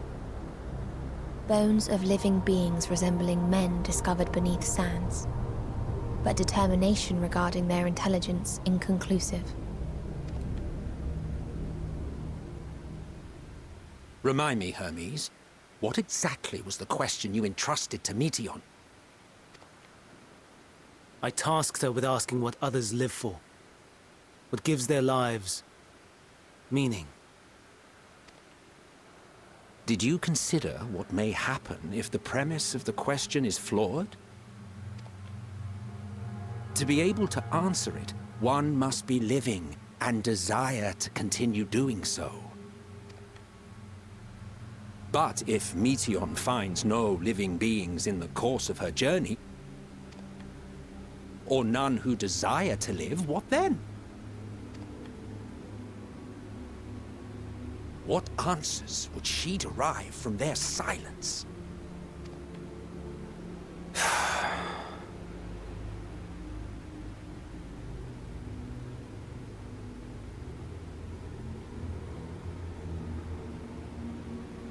Meteion, enough!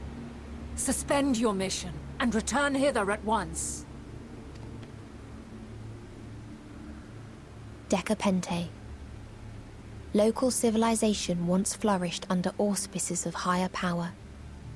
Said power later laid waste to civilization in fit of rage.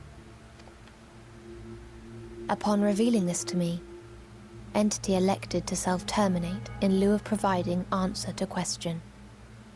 No other intelligent life forms found. Turning a deaf ear, are we? We are taking Meteion back to Amarot. As I understand, we will need her if we are to bring back all of her sisters. Yes.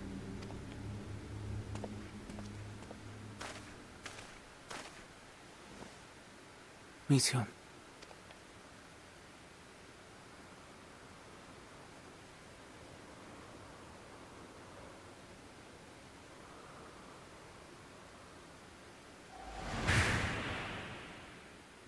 It isn't right, is it? It isn't right to turn away from the answer. Even if the answer is pain.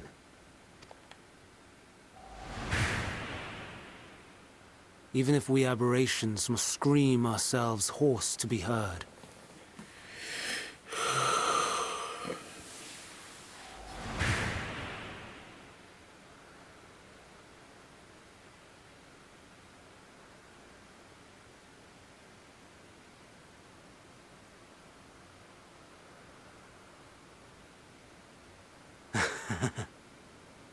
Aye.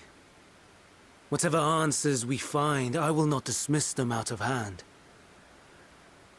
These words I said to you, and I will hold myself to them.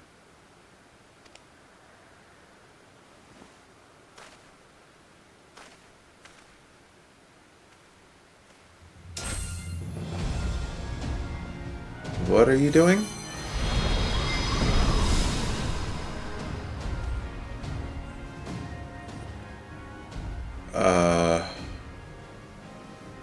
What is the meaning of this? You cannot take Meteion, not until she has finished her report. All else must wait.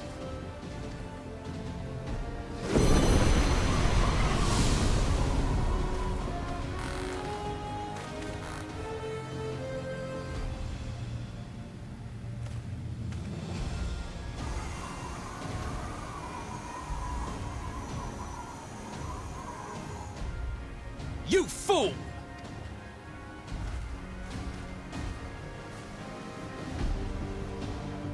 I think I know who the squad is going into the dungeon. Oh, man.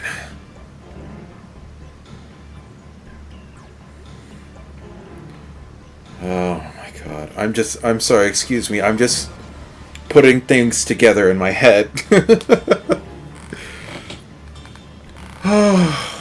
Let's keep going. Why, Hermes? Why could you not leave well enough alone? Will the answers assuage the pain you feel when creation is returned to Aether? Had you never cast your accursed question to the distant stars, you may have one day learned to be at peace upon this one.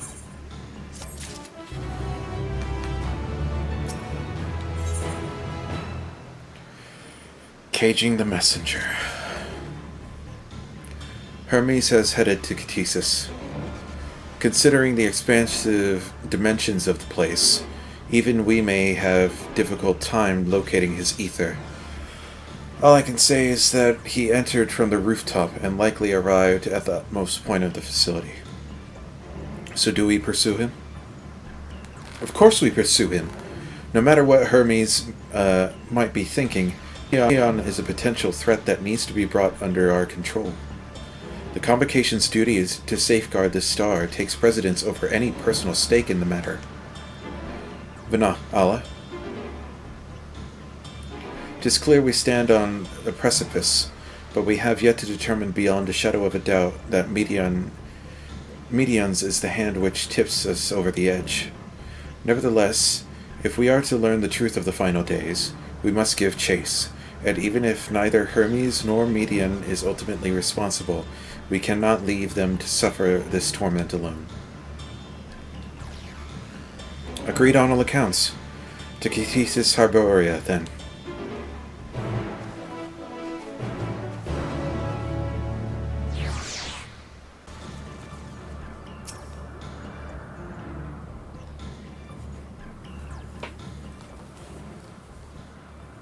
Oh, there are lots of people here.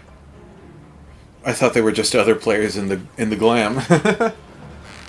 What have we here? Excuse me, has something happened inside Catesis? Mistress Vana, I'm so glad you're here.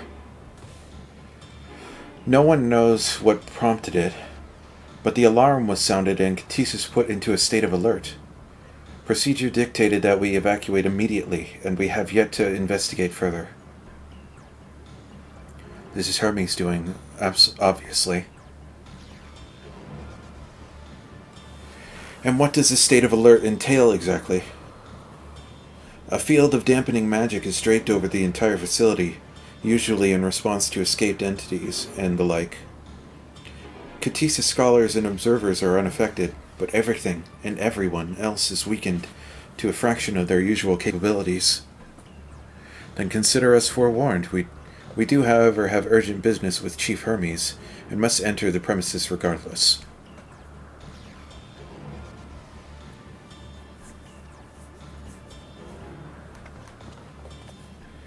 That said, if Hermes is willing to enact such measures, I wonder what other obstacles he has fit to drop in our path. With the enfeebling spell in place, we're not like to be at our fighting best. And I was hardly an effective combatant to begin with. I have little to offer beyond my ethereal vision. Then you will put your talent of yours to good use. You were fairly skilled at spotting weakness, if I recall. Fairly skilled? Now you've gone and raised everyone's expectations. You all need only make the most of your strengths, and I will fill in the gaps as required. I was once a Zem, after all. 'Twas my job to rise to the occasion, be that as defender, aggressor, or healer. I feel better about my lack of prowess already. And you, emet-selch, can impress us with your arcane majesty. You lob potent spells as easily as breathing, but can also channel that power into protective manner if you so choose, yes? Well, yes, should the situation call for it. Excellent. That should cover us on all fronts.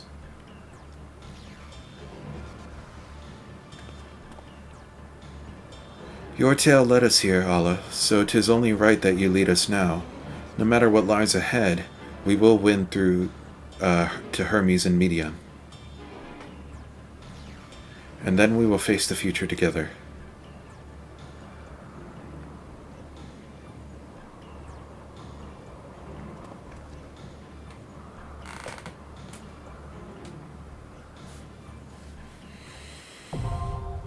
Jesus Hyperborea.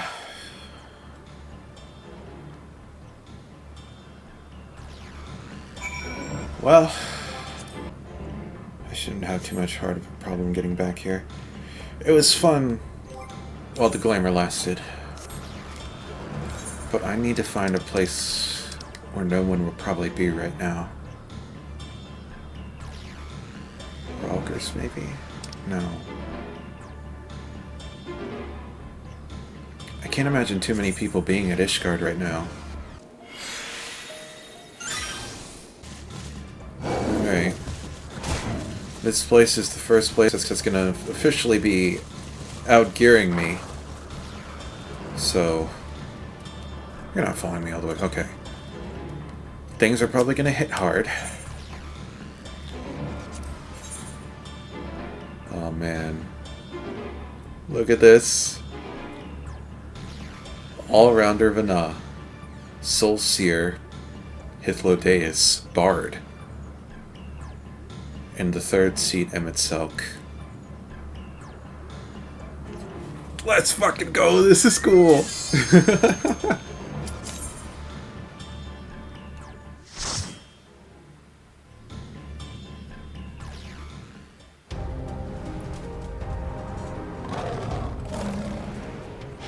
Holy shit, this dungeon is so fucking cool.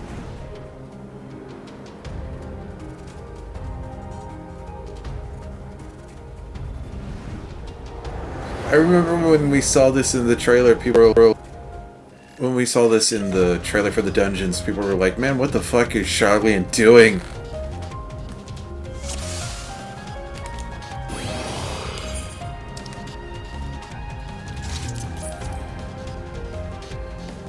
The music is very Kingdom Heartsy in here. Reminds me of the world that never was.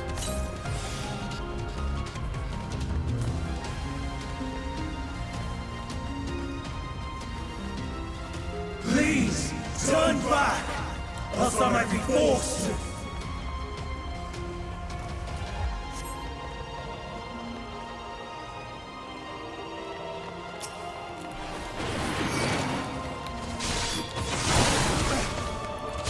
Doesn't look like I can go any further. Oh, wait, I can.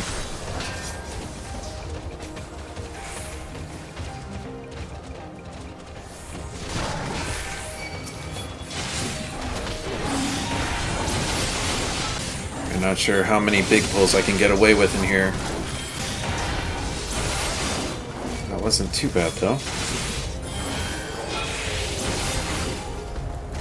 Of course Emmett is a black mage.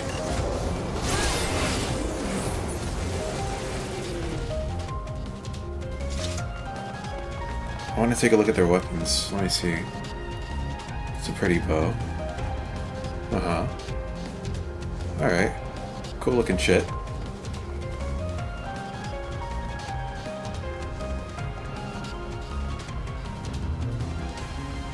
Oh, this is so awesome. Oh my god.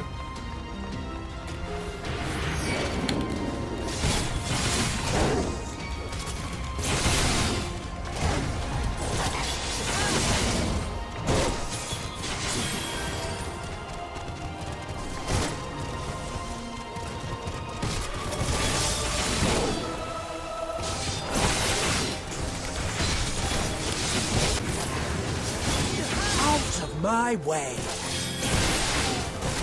I noticed that Emmett snapped when he said that. I wonder what that did.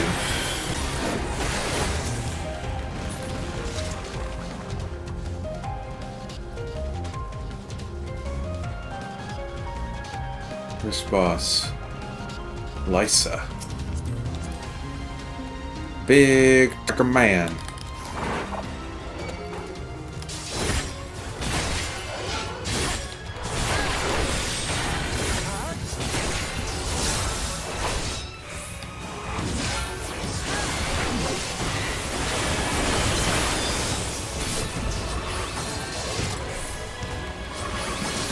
Frostbite and Seek. Fuck. See around the edge?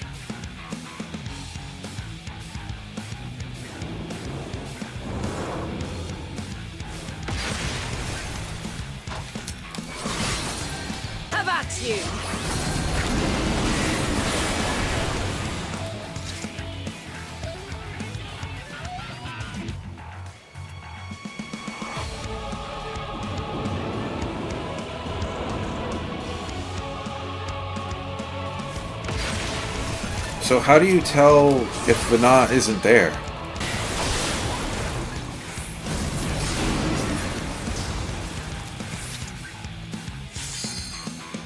Oh, the footprints. Gotta follow the footprints. They lead over here.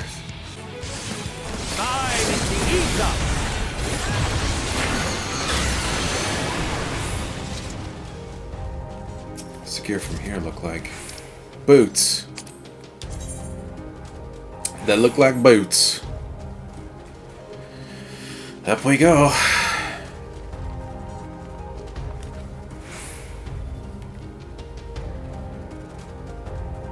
Man, I can't fucking believe we're running a dungeon with emet-selch and Hydaelyn. Oh my fucking god.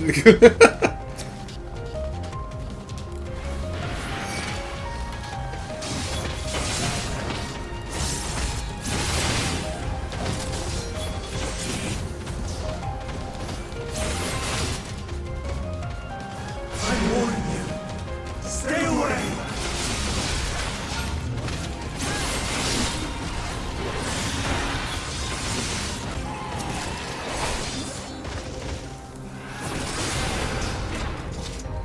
We made it.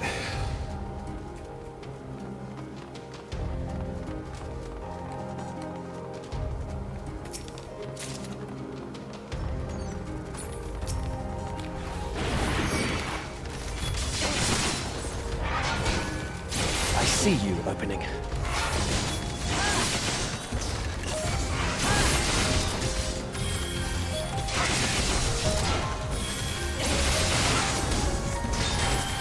Do I dare go to the next thing? Yes.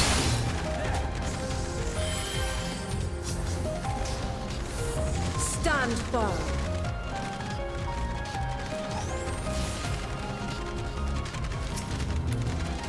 Have a taste.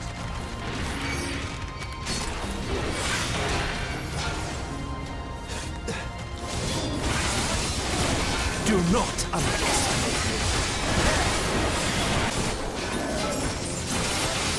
I need to remember that Holy Cure, that Holy Circle and Holy Spirit heal me now, and that I don't need full MP to do my Requiescat combo.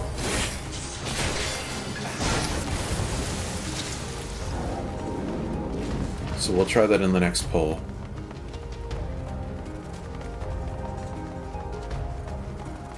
Man, this place is so fucking cool.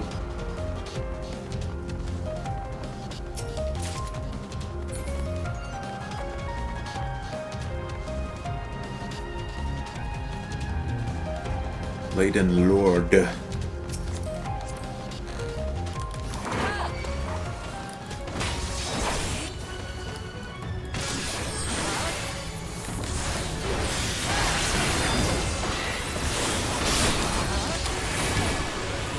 see you opening. Inhale. We're getting pulled in. Oh fuck. I missed my thing. You. Fly true. I see you. I see. I get it. Depend. The heads do different things. Listen. So that's to the side and in front.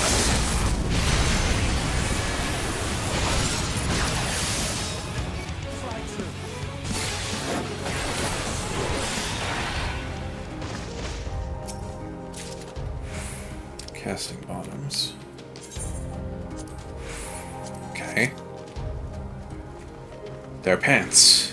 We got boots and pants. Boots and pants. Oh, they went up this stairwell in the trailer, but it wouldn't show us what was at the top. I cannot let you take Mission. Not yet.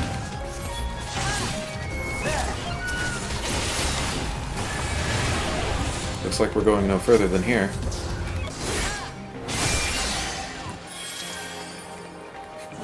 Where are we going? Okay. That was a rather violent descent. Can we proceed? No. Alright, alright, alright.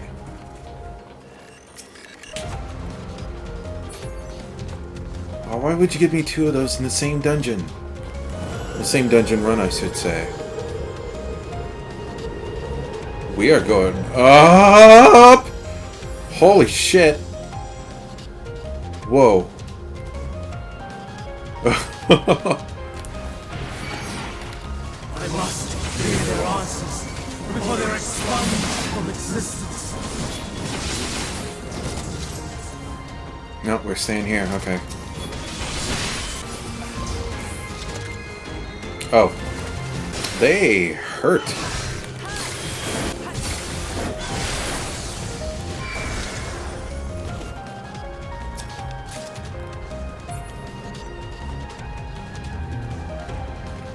And up we go.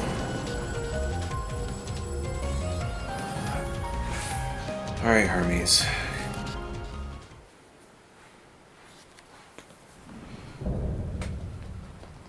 Winged defiance, Hermes. So, it comes to this. I've no wish to fight, but this time, I cannot yield. Though the world may think me a mad, desperate fool, I will hold fast to my conviction.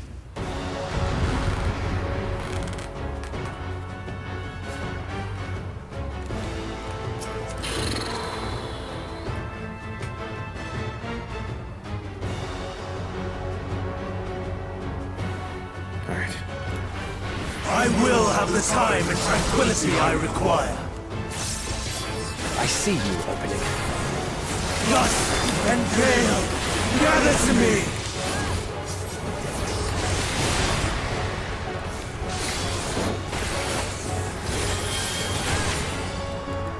Ancient wrath, unleash your power! Oh god, what is this? Oh. Oh. Ow. Oh. Dancing winds, pierce my foe! Ow. Stars on high, Meteor! all is rain!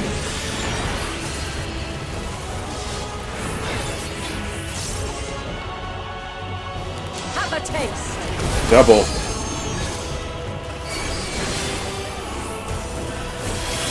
Alright, those are gonna explode except that one.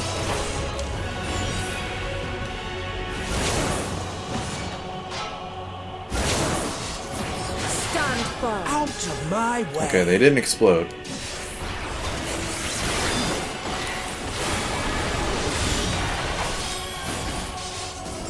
Oh.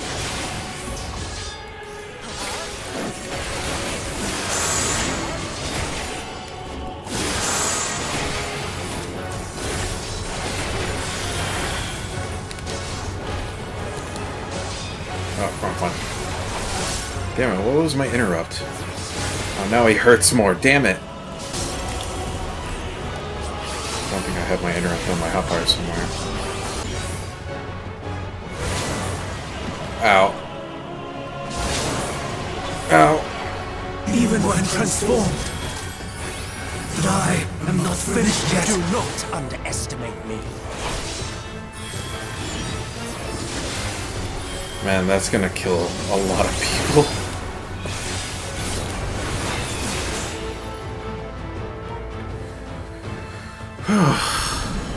No! My power! Just by the sheer fact that so much shit gets put on the screen at once.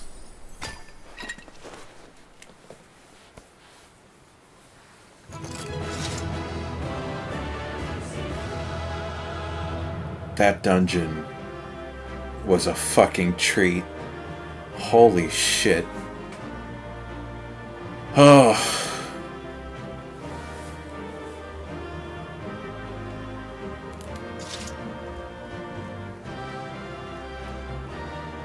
Hopefully he's calmed down a little. Mary Chasey led us on. Let us leave the rest to emet-selch.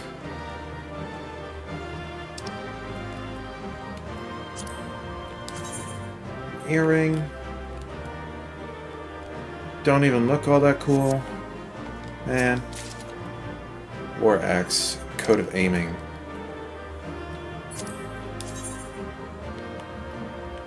Yeah.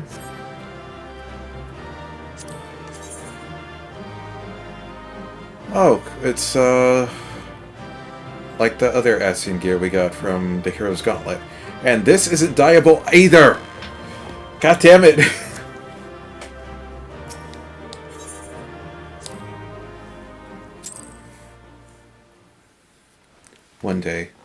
One day we'll get dyeable version of that gear.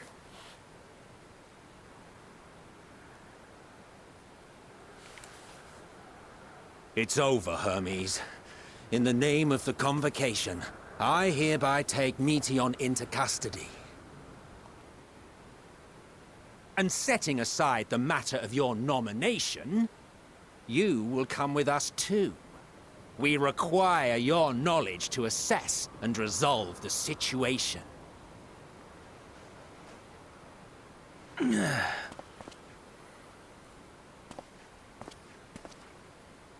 Meteion, I am so sorry.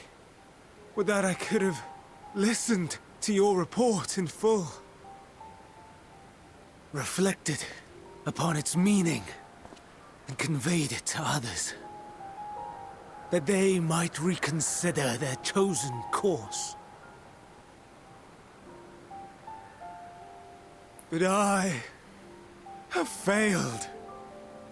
And that wish will never be realized. However, ere our fates become province of others, I bid you tell me just one thing. Was there happiness in those distant stars? Was there a reason for living?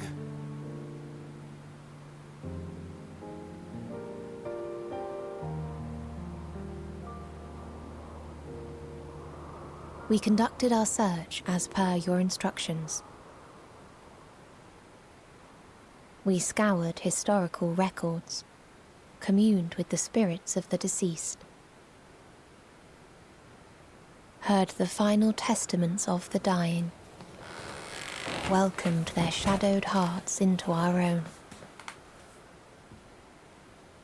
One race had striven to create a world bereft of animosity. Oh, no. They renounced relationships to avoid interpersonal strife, and in so doing brought about societal collapse. One race had renounced war and devoted itself to the enrichment of its people. They were conquered. Though they destroyed the enemy in reprisal, they could not regain their former glory.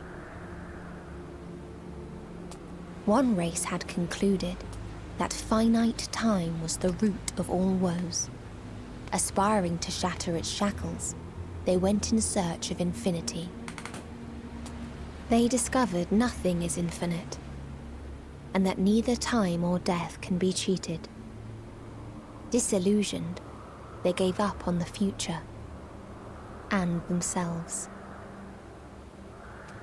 One race had discarded all things that gave rise to sorrow, hoping to have only joy. They found joy lost its savor in the absence of sorrow, and lost their will to live. Though worlds apart, these peoples shared a belief. The belief that they had tried their best. That they had tried to fulfill their potential with every step and success. In the course of which, they learned the truth. That they would never be free of fear and sorrow, anger and despair, of loneliness, so long as they yet lived. Even Even now their souls cry out for oblivion. And to this song of anguish, I lend my voice! We lend our voice! Oh, beloved mankind, shimmering jewels of beautiful Etheris, rejoice, for we will free you from the cruel yoke of existence. There is no need to struggle in vain, for in nihility awaits salvation. You will know peace and serenity, and it will be beautiful. We will make our nest at the edge of the universe. And there, in the dark of dead worlds, hoard sorrow and suffering. There we will sing, our chorus ever louder and ever clearer, that our song may reach even this ether-shrouded star. Such is the answer we have found in the stars. Such is the gift we now offer to Etheris.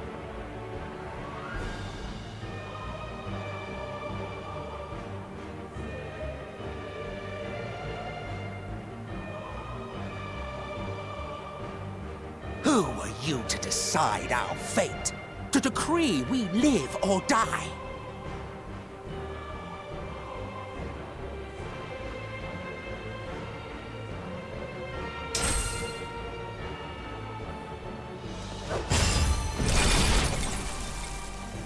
What are you doing? Have you lost your mind? You heard what she said. She means to destroy us all, yet you'd still take her side? In the name of the star, we have discarded those creations that we deemed flawed.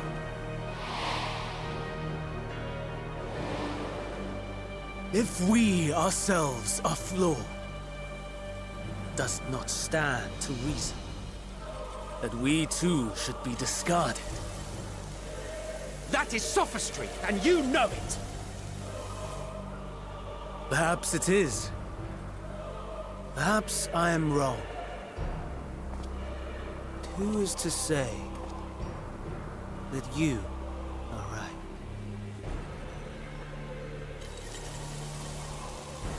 Let us settle this with a determination. In my authority as Chief Overseer of Elpis, I will make a judgment on man's fitness to exist.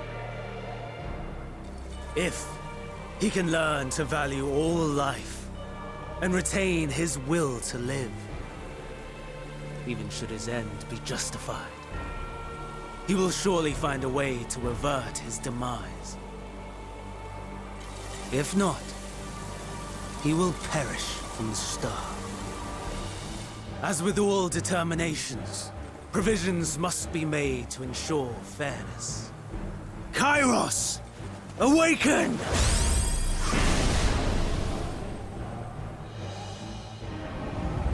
Memory reconfiguration system Kairos activated. Awaiting instruction. Command. Universal memory alteration. Target area. Catesis Hyperborea. Starting point. Arrival of emet-selch of the convocation at Propylion. Endpoint. The present. Erase the memories of all events and replace with a vague recollection of the following. I was here, preparing to demonstrate the functionality of Kairos to emet-selch and Hydaelyn. Meteion's shared consciousness became unstable. She and her sisters could not sustain their existence, and all dissipated with a burst. The resultant shockwave accidentally triggered Kairos, which erased several days of memories from all present. Execute. Command acknowledged. Initializing. 3 processes remaining to execution. Bravo.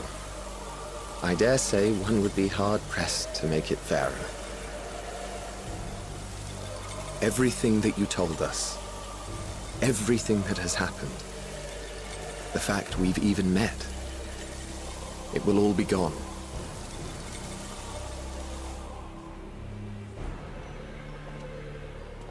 I should have known the moment they talked about memory alteration. To the edge of the universe, where none can reach you. Hermes? Won't you with me?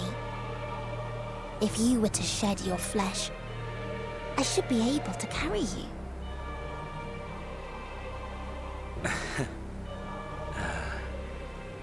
I will remain.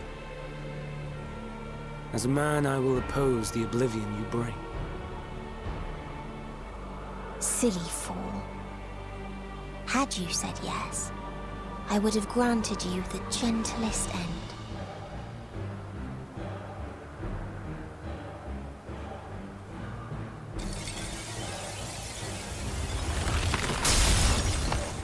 This oh shit. Here.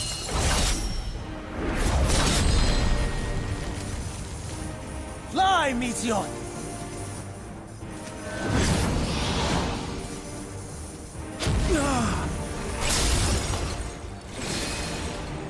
That oh, is shit. far enough, Hermes! Argos, to me! Is there any way to stop Kairos? First process complete. 2 remaining to execution of memory reconfiguration. As if we needed more pressure. No matter what, you cannot forget what happened today. For it is the key to saving your future. Your world. This fight is our fight. What comes after, our problem to contend with. Not yours. No. Your own struggle awaits. And no one else can take your place. You must flee this place with your memories intact. And I will see that you do. Now then, where is it?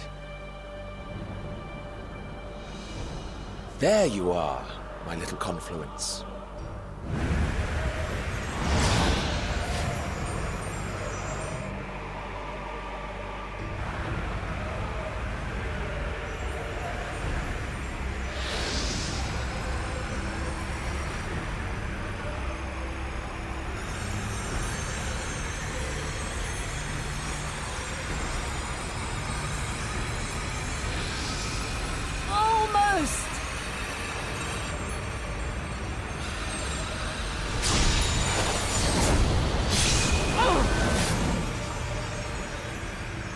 Very well, then. You may elude us this day, but not forever. What did she put on there?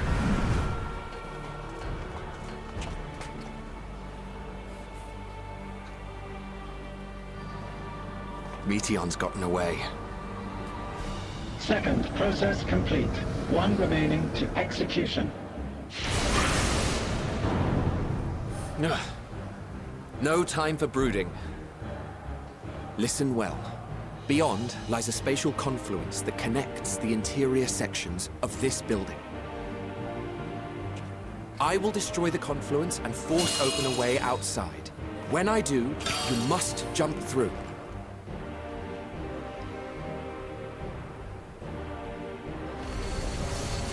I cannot tell you how sorry I am. But neither can I let you escape!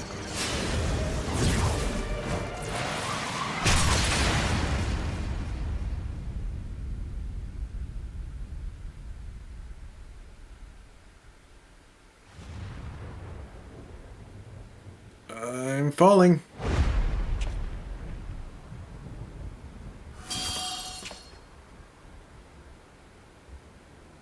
Too brave by half.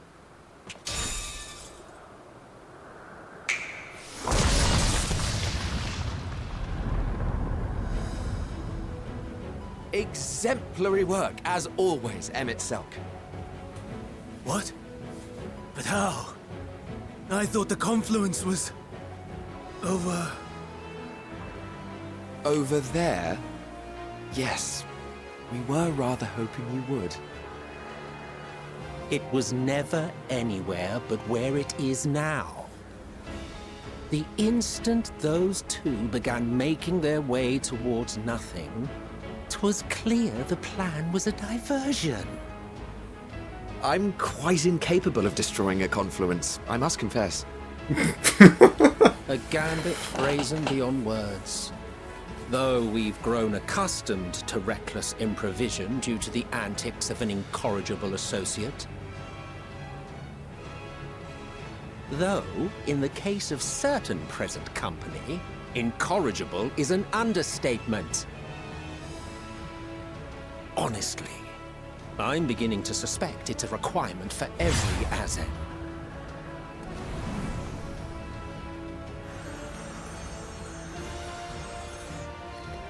Get no time. through the thing. Quickly. Even now, I do not believe your tale. I would not suffer us to walk such a wretched path. Still, if it must be said, do not squander it. The legacy I leave you.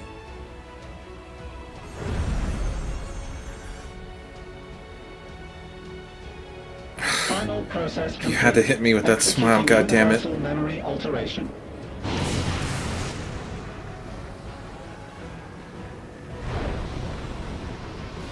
Go, Argos!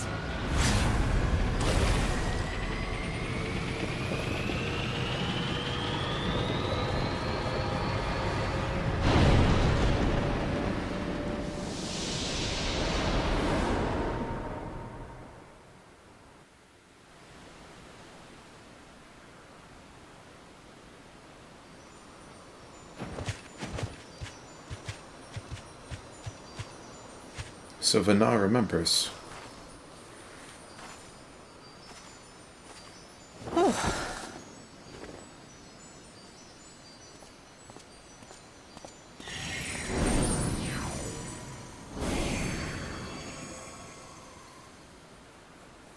I'm fine.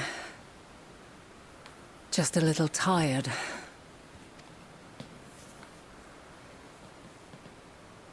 Can it be true?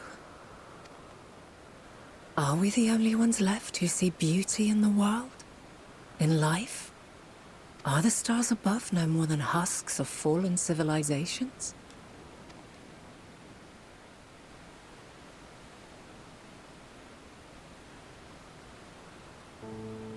And yet, I feel her. Though she is unimaginably distant, I feel Meteion's presence, and the place where to we must go. Ere she made good her escape, I placed an enchantment upon her, one which allows us to follow her trail. She has already left the outermost bounds of Aetheris, and continues on her way. Given the vastness of the universe, it will still be no easy feat to track her down. But thanks to emet-selch and Hydaelyn, all is not lost. We remember. So long as we remember, our fates remain ours to shape.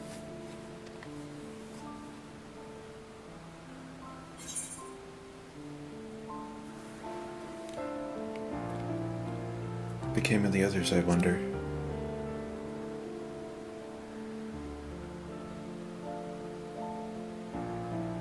I'd like to know too. Let us ascertain the situation at Kutisis Hyperborea, where they should still be.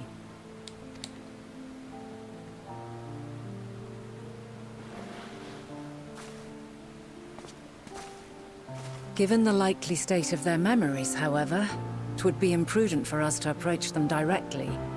In which case...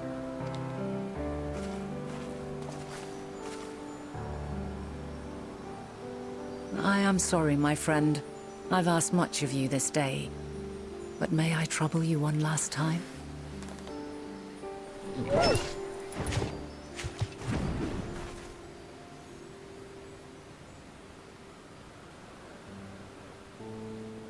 Argos will investigate in our stead. We will share in his consciousness and see and hear as if we were with him. Now, close your eyes and open your mind.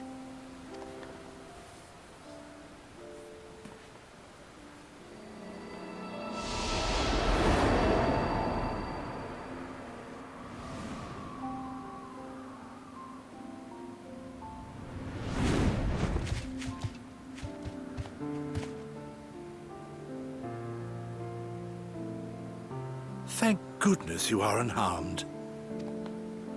Unharmed? There is a gaping hole in my memories. I can scarcely remember arriving here in Elpis. Forgive me. I was preparing to demonstrate the functionality of Kairos to our guests. But Meteion, her shared consciousness became unstable. And she... So, that's what prompted the state of alert. And when you went to investigate, you were caught in Kairos's accidental operation. So it would seem. It's all a blur to me. Such an unfortunate accident.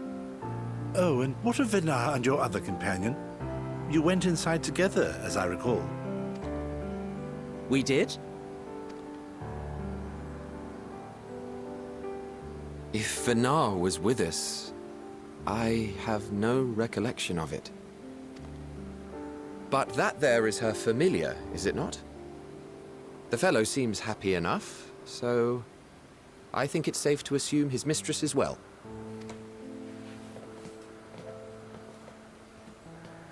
I haven't the slightest notion who this other companion might be, however. Ah, well, that individual struck me as a bit different, for want of a better word. Perhaps it wasn't actually a person, but some manner of creation. Curious. I must ask Vinar about it when next we meet. Yes, you do that. Now, if we may tend to Hermes, whatever this Meteion did, it seems he bore the brunt of it. Once you are fit to travel, you will return with us to Amarot. We need to make certain there are no other ill effects. Also, I am here on business of the 14. We've already had the conversation, like as not, but since your toy wiped my memory, we'll have to have it again. Yes, of course. As you see fit. This Kairos, it manipulates memories through the emission of etheric waves, correct? There is a theory which holds that memories scoured by blasts of ether are restored when the soul is cleansed in the underworld. If true, then perhaps when our time comes to return to the star, we shall remember these few days we have lost. I doubt aught of interest occurred. Look forward to the revelation if you like, but I should prefer to reminisce on more meaningful moments.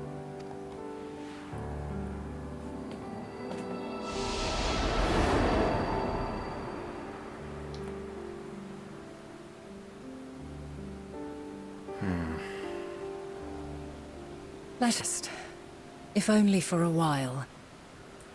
Sorry I've been so quiet, I've just been watching this. After all, you and I... Oh, we still have a long, long way to go.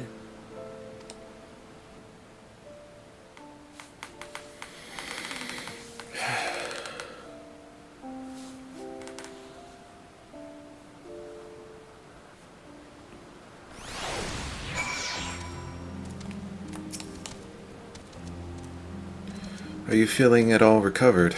I understand that your exertions were more than purely physical, but resting one's body, if only for a moment, is never without merit. As for Hermes, I think it's unlikely he will create more entelechies. He poured much of himself into Medion, and now that she and her sisters are gone, dissipated in his mind, the grief must be unbearable. He will blame himself. He will believe that he had never acknowledged his dissatisfaction with the world. Then Medii would have never born to suffer and die. The offer to join the 14 will be a welcome distraction, and one day hence he will face the advent of the final days in the role of Fan Daniel.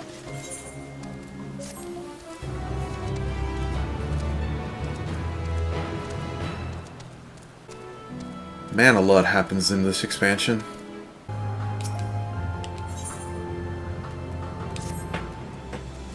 Allah, listen to me. Our duty now is not to denounce Hermes for his misguided determination, or to convince emet-selch and his that they have been deceived. No, we must instead ensure that the experiences Hermes sought to expunge are preserved. What remains in our memories alone will be our weapon against the final days. You must fight this battle in your age, and I in mine. Come, let us walk together once more. I will see you to the doors of Propylium.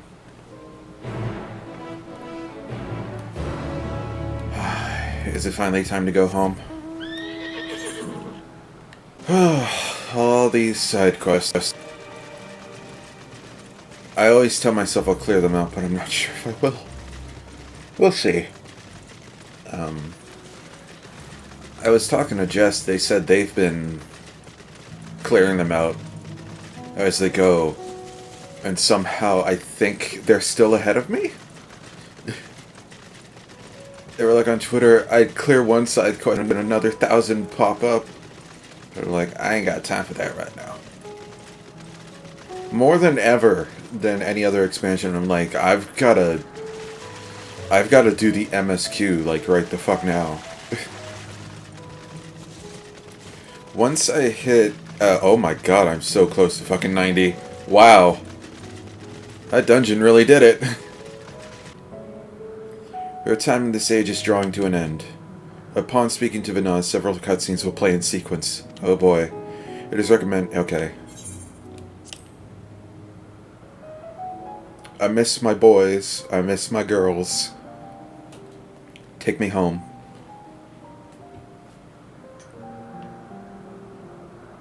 So, it is within. The portal that brought you hither, and will take you home.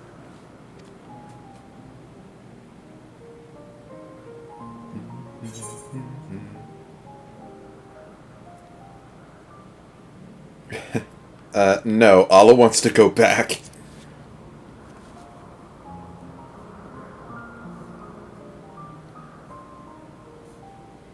May you and yours emerge triumphant. Make use of the knowledge you have gained, that your days in Elpis and our friend's sacrifice be not in vain. With Meteion free to pursue her designs, 'tis only a matter of time until the final days are upon us. We must be ready. From fortifying our defenses to securing our escape, there is much to be done. In spite of this, we cannot allow the report that set this calamity in motion to become common knowledge. Were the masses to learn the fates of the other stars, I fear the situation would spiral out of our control. I must carefully consider who can be trusted, and bring them into the fold.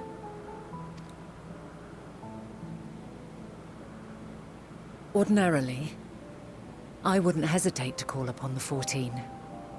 However, it was the desire for a fair determination that drove Hermes to attempt to erase our memories.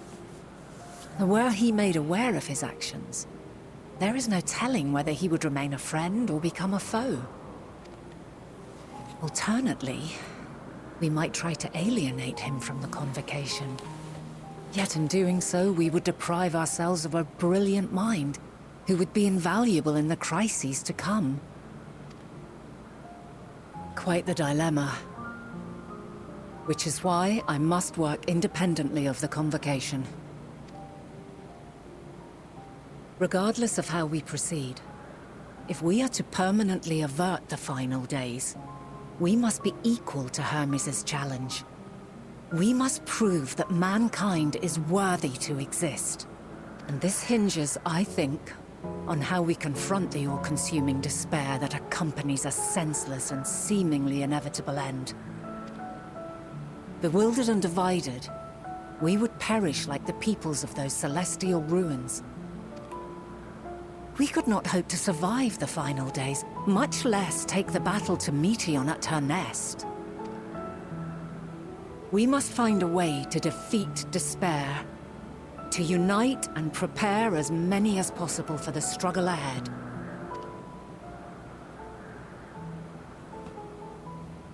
Heavy will weigh the burden of guiding this legion of souls. Yet I have faith in mankind's potential. As long as he believes in himself, there is naught he cannot achieve. So I will not give up on him. On us. You may find your world to be very different. Or perhaps the erasure of our friends' memories has sown the seeds of a conjunction between us. We cannot know until the moment is at hand. So shall I strive to do my best, taking naught for granted as I walk my path.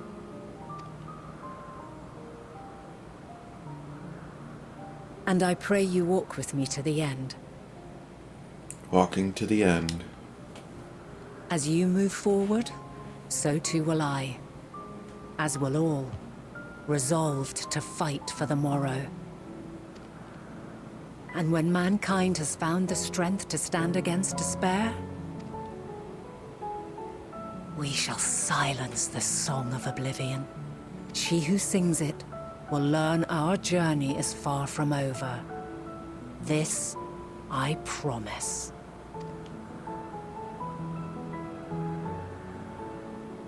Fare you well, my light of the future, till we meet again. Man, you're so much cooler than Hydaelyn.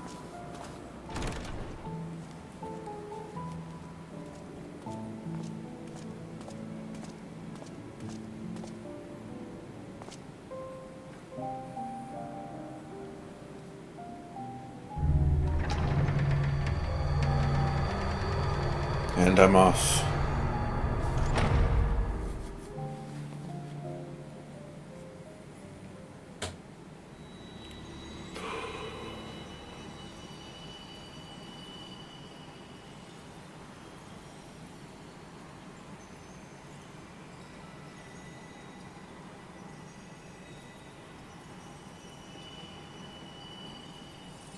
From this day forth, I shall strive to bring honor to the seat of Vandania.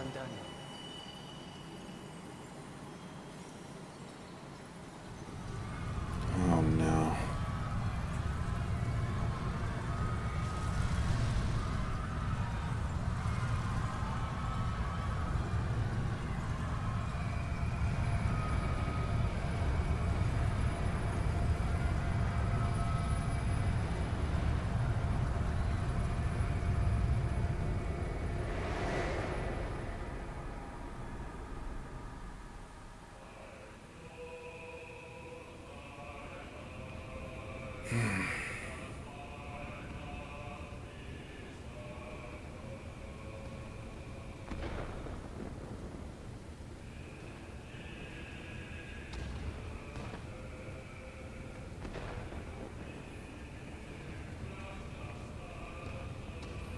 Even now, I remember standing there, locked in a moment where the sky is aflame.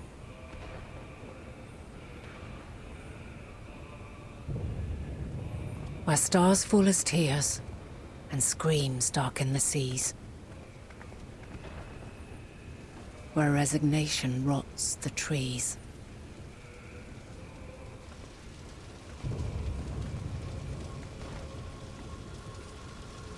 where terror twists magics into abominations. Such is the lament of they who have gone before. The song of they who tried and failed to create a better world. The song of the end.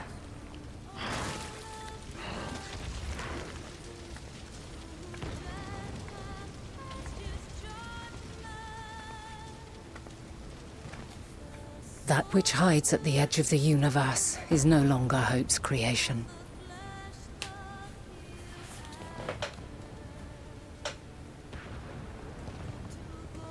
It is hopelessness incarnate.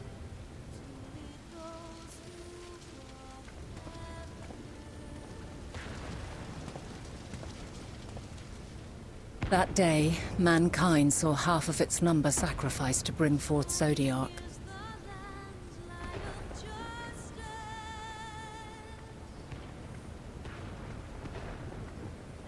And covering the star in a shroud of ether, we forestalled the final days.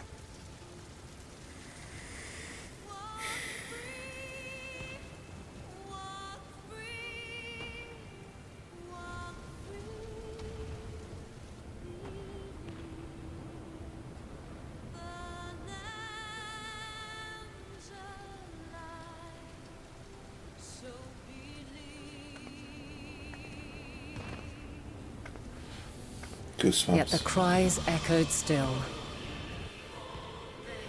We wept for innocence lost, wailed for death inevitable.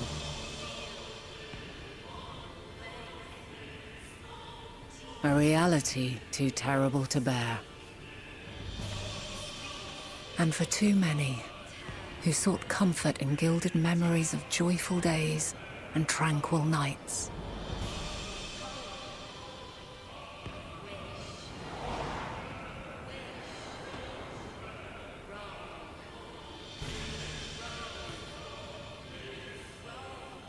This is all wrong!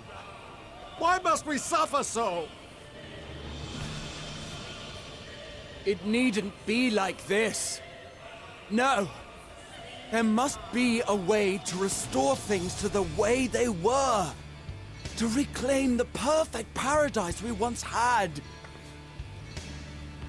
No, my friends. Suffering exists, and we cannot pretend otherwise. No civilization, however great, could eliminate it. If we would live, we must accept it as our constant companion. Let us not seek to forget this tragedy. Let us carry it in our hearts, that we may grow stronger and know true happiness. We can't accept it! We won't accept it! It will be ours again! A world free of sorrow! No, it will not. For there has ever been sorrow. Mankind was but spared its biting sting for a time. So please, open your eyes. To try and reclaim those lives we lost by sacrificing yet more isn't wisdom. It is weakness. No paradise is without its shadows. If we cannot accept this truth and learn from our pain, then our plight shall be repeated.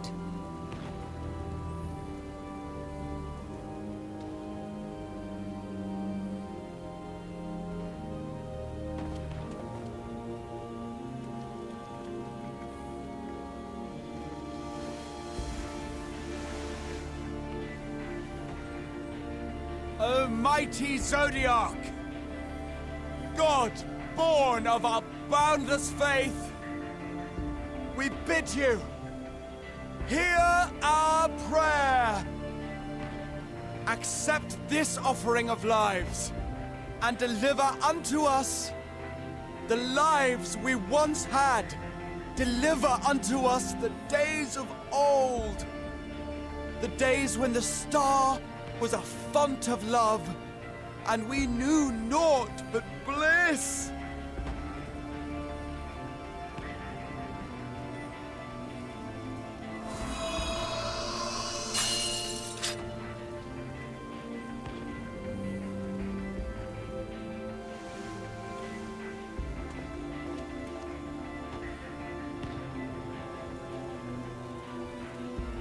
You would destroy it? Our beautiful world?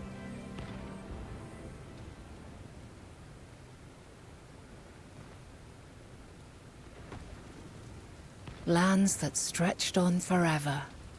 Skies one could drown in. The heartbeat of nature, silent yet strong. And amidst it all, a people. Beacons of light and life. Laughter that warmed my heart like naught else before. They are my meaning and my purpose. My love. In spite of, or perhaps because of this, I choose to believe in mankind's potential, in his ability to find a way forward. So let there be no way back. From that temptation, I sunder us. No more shall man have wings to bear him to paradise. Henceforth, he shall walk.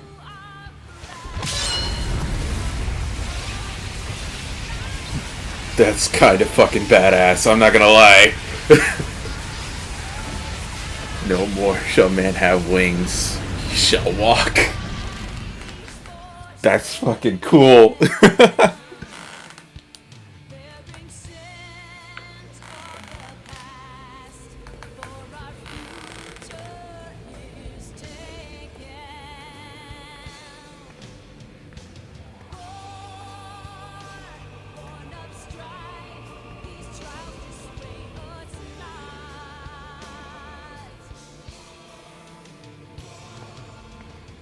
All is excruciating pain.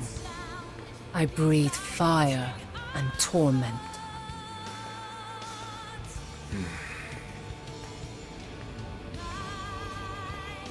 I birth a world of suffering, to mire and plague.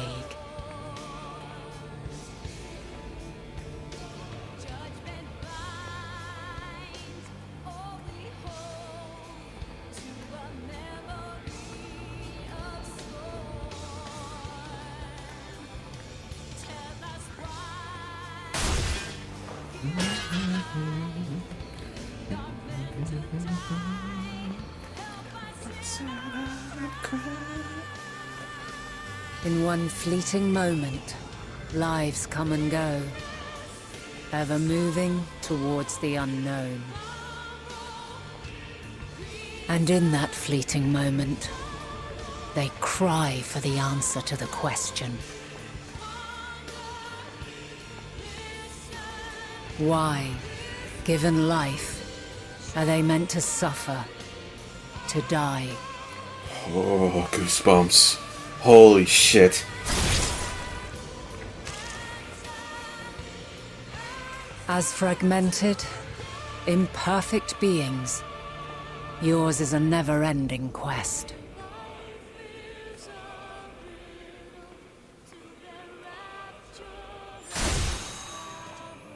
Quest for purpose, knowing your end is assured.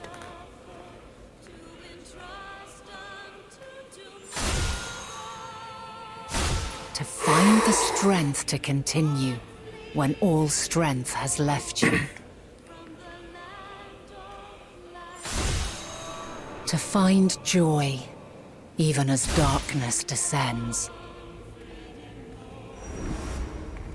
And amidst deepest despair, light everlasting.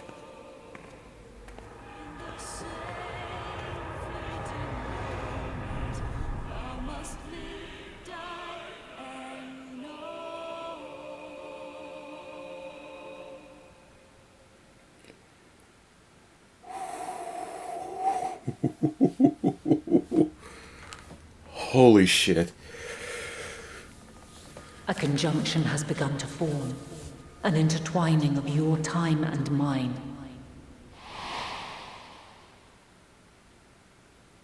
When you truly understand what is at stake, and your journey has prepared you to surmount the insurmountable, then shall I honor the promise made in another time, another age. Mm-hmm.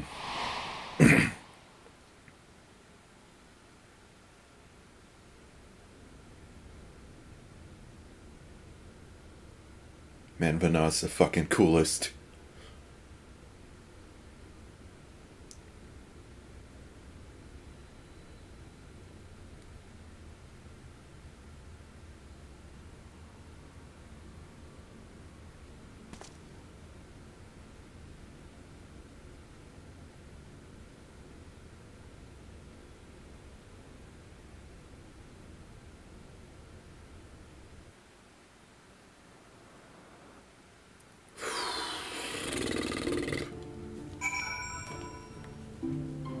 Let's fucking go.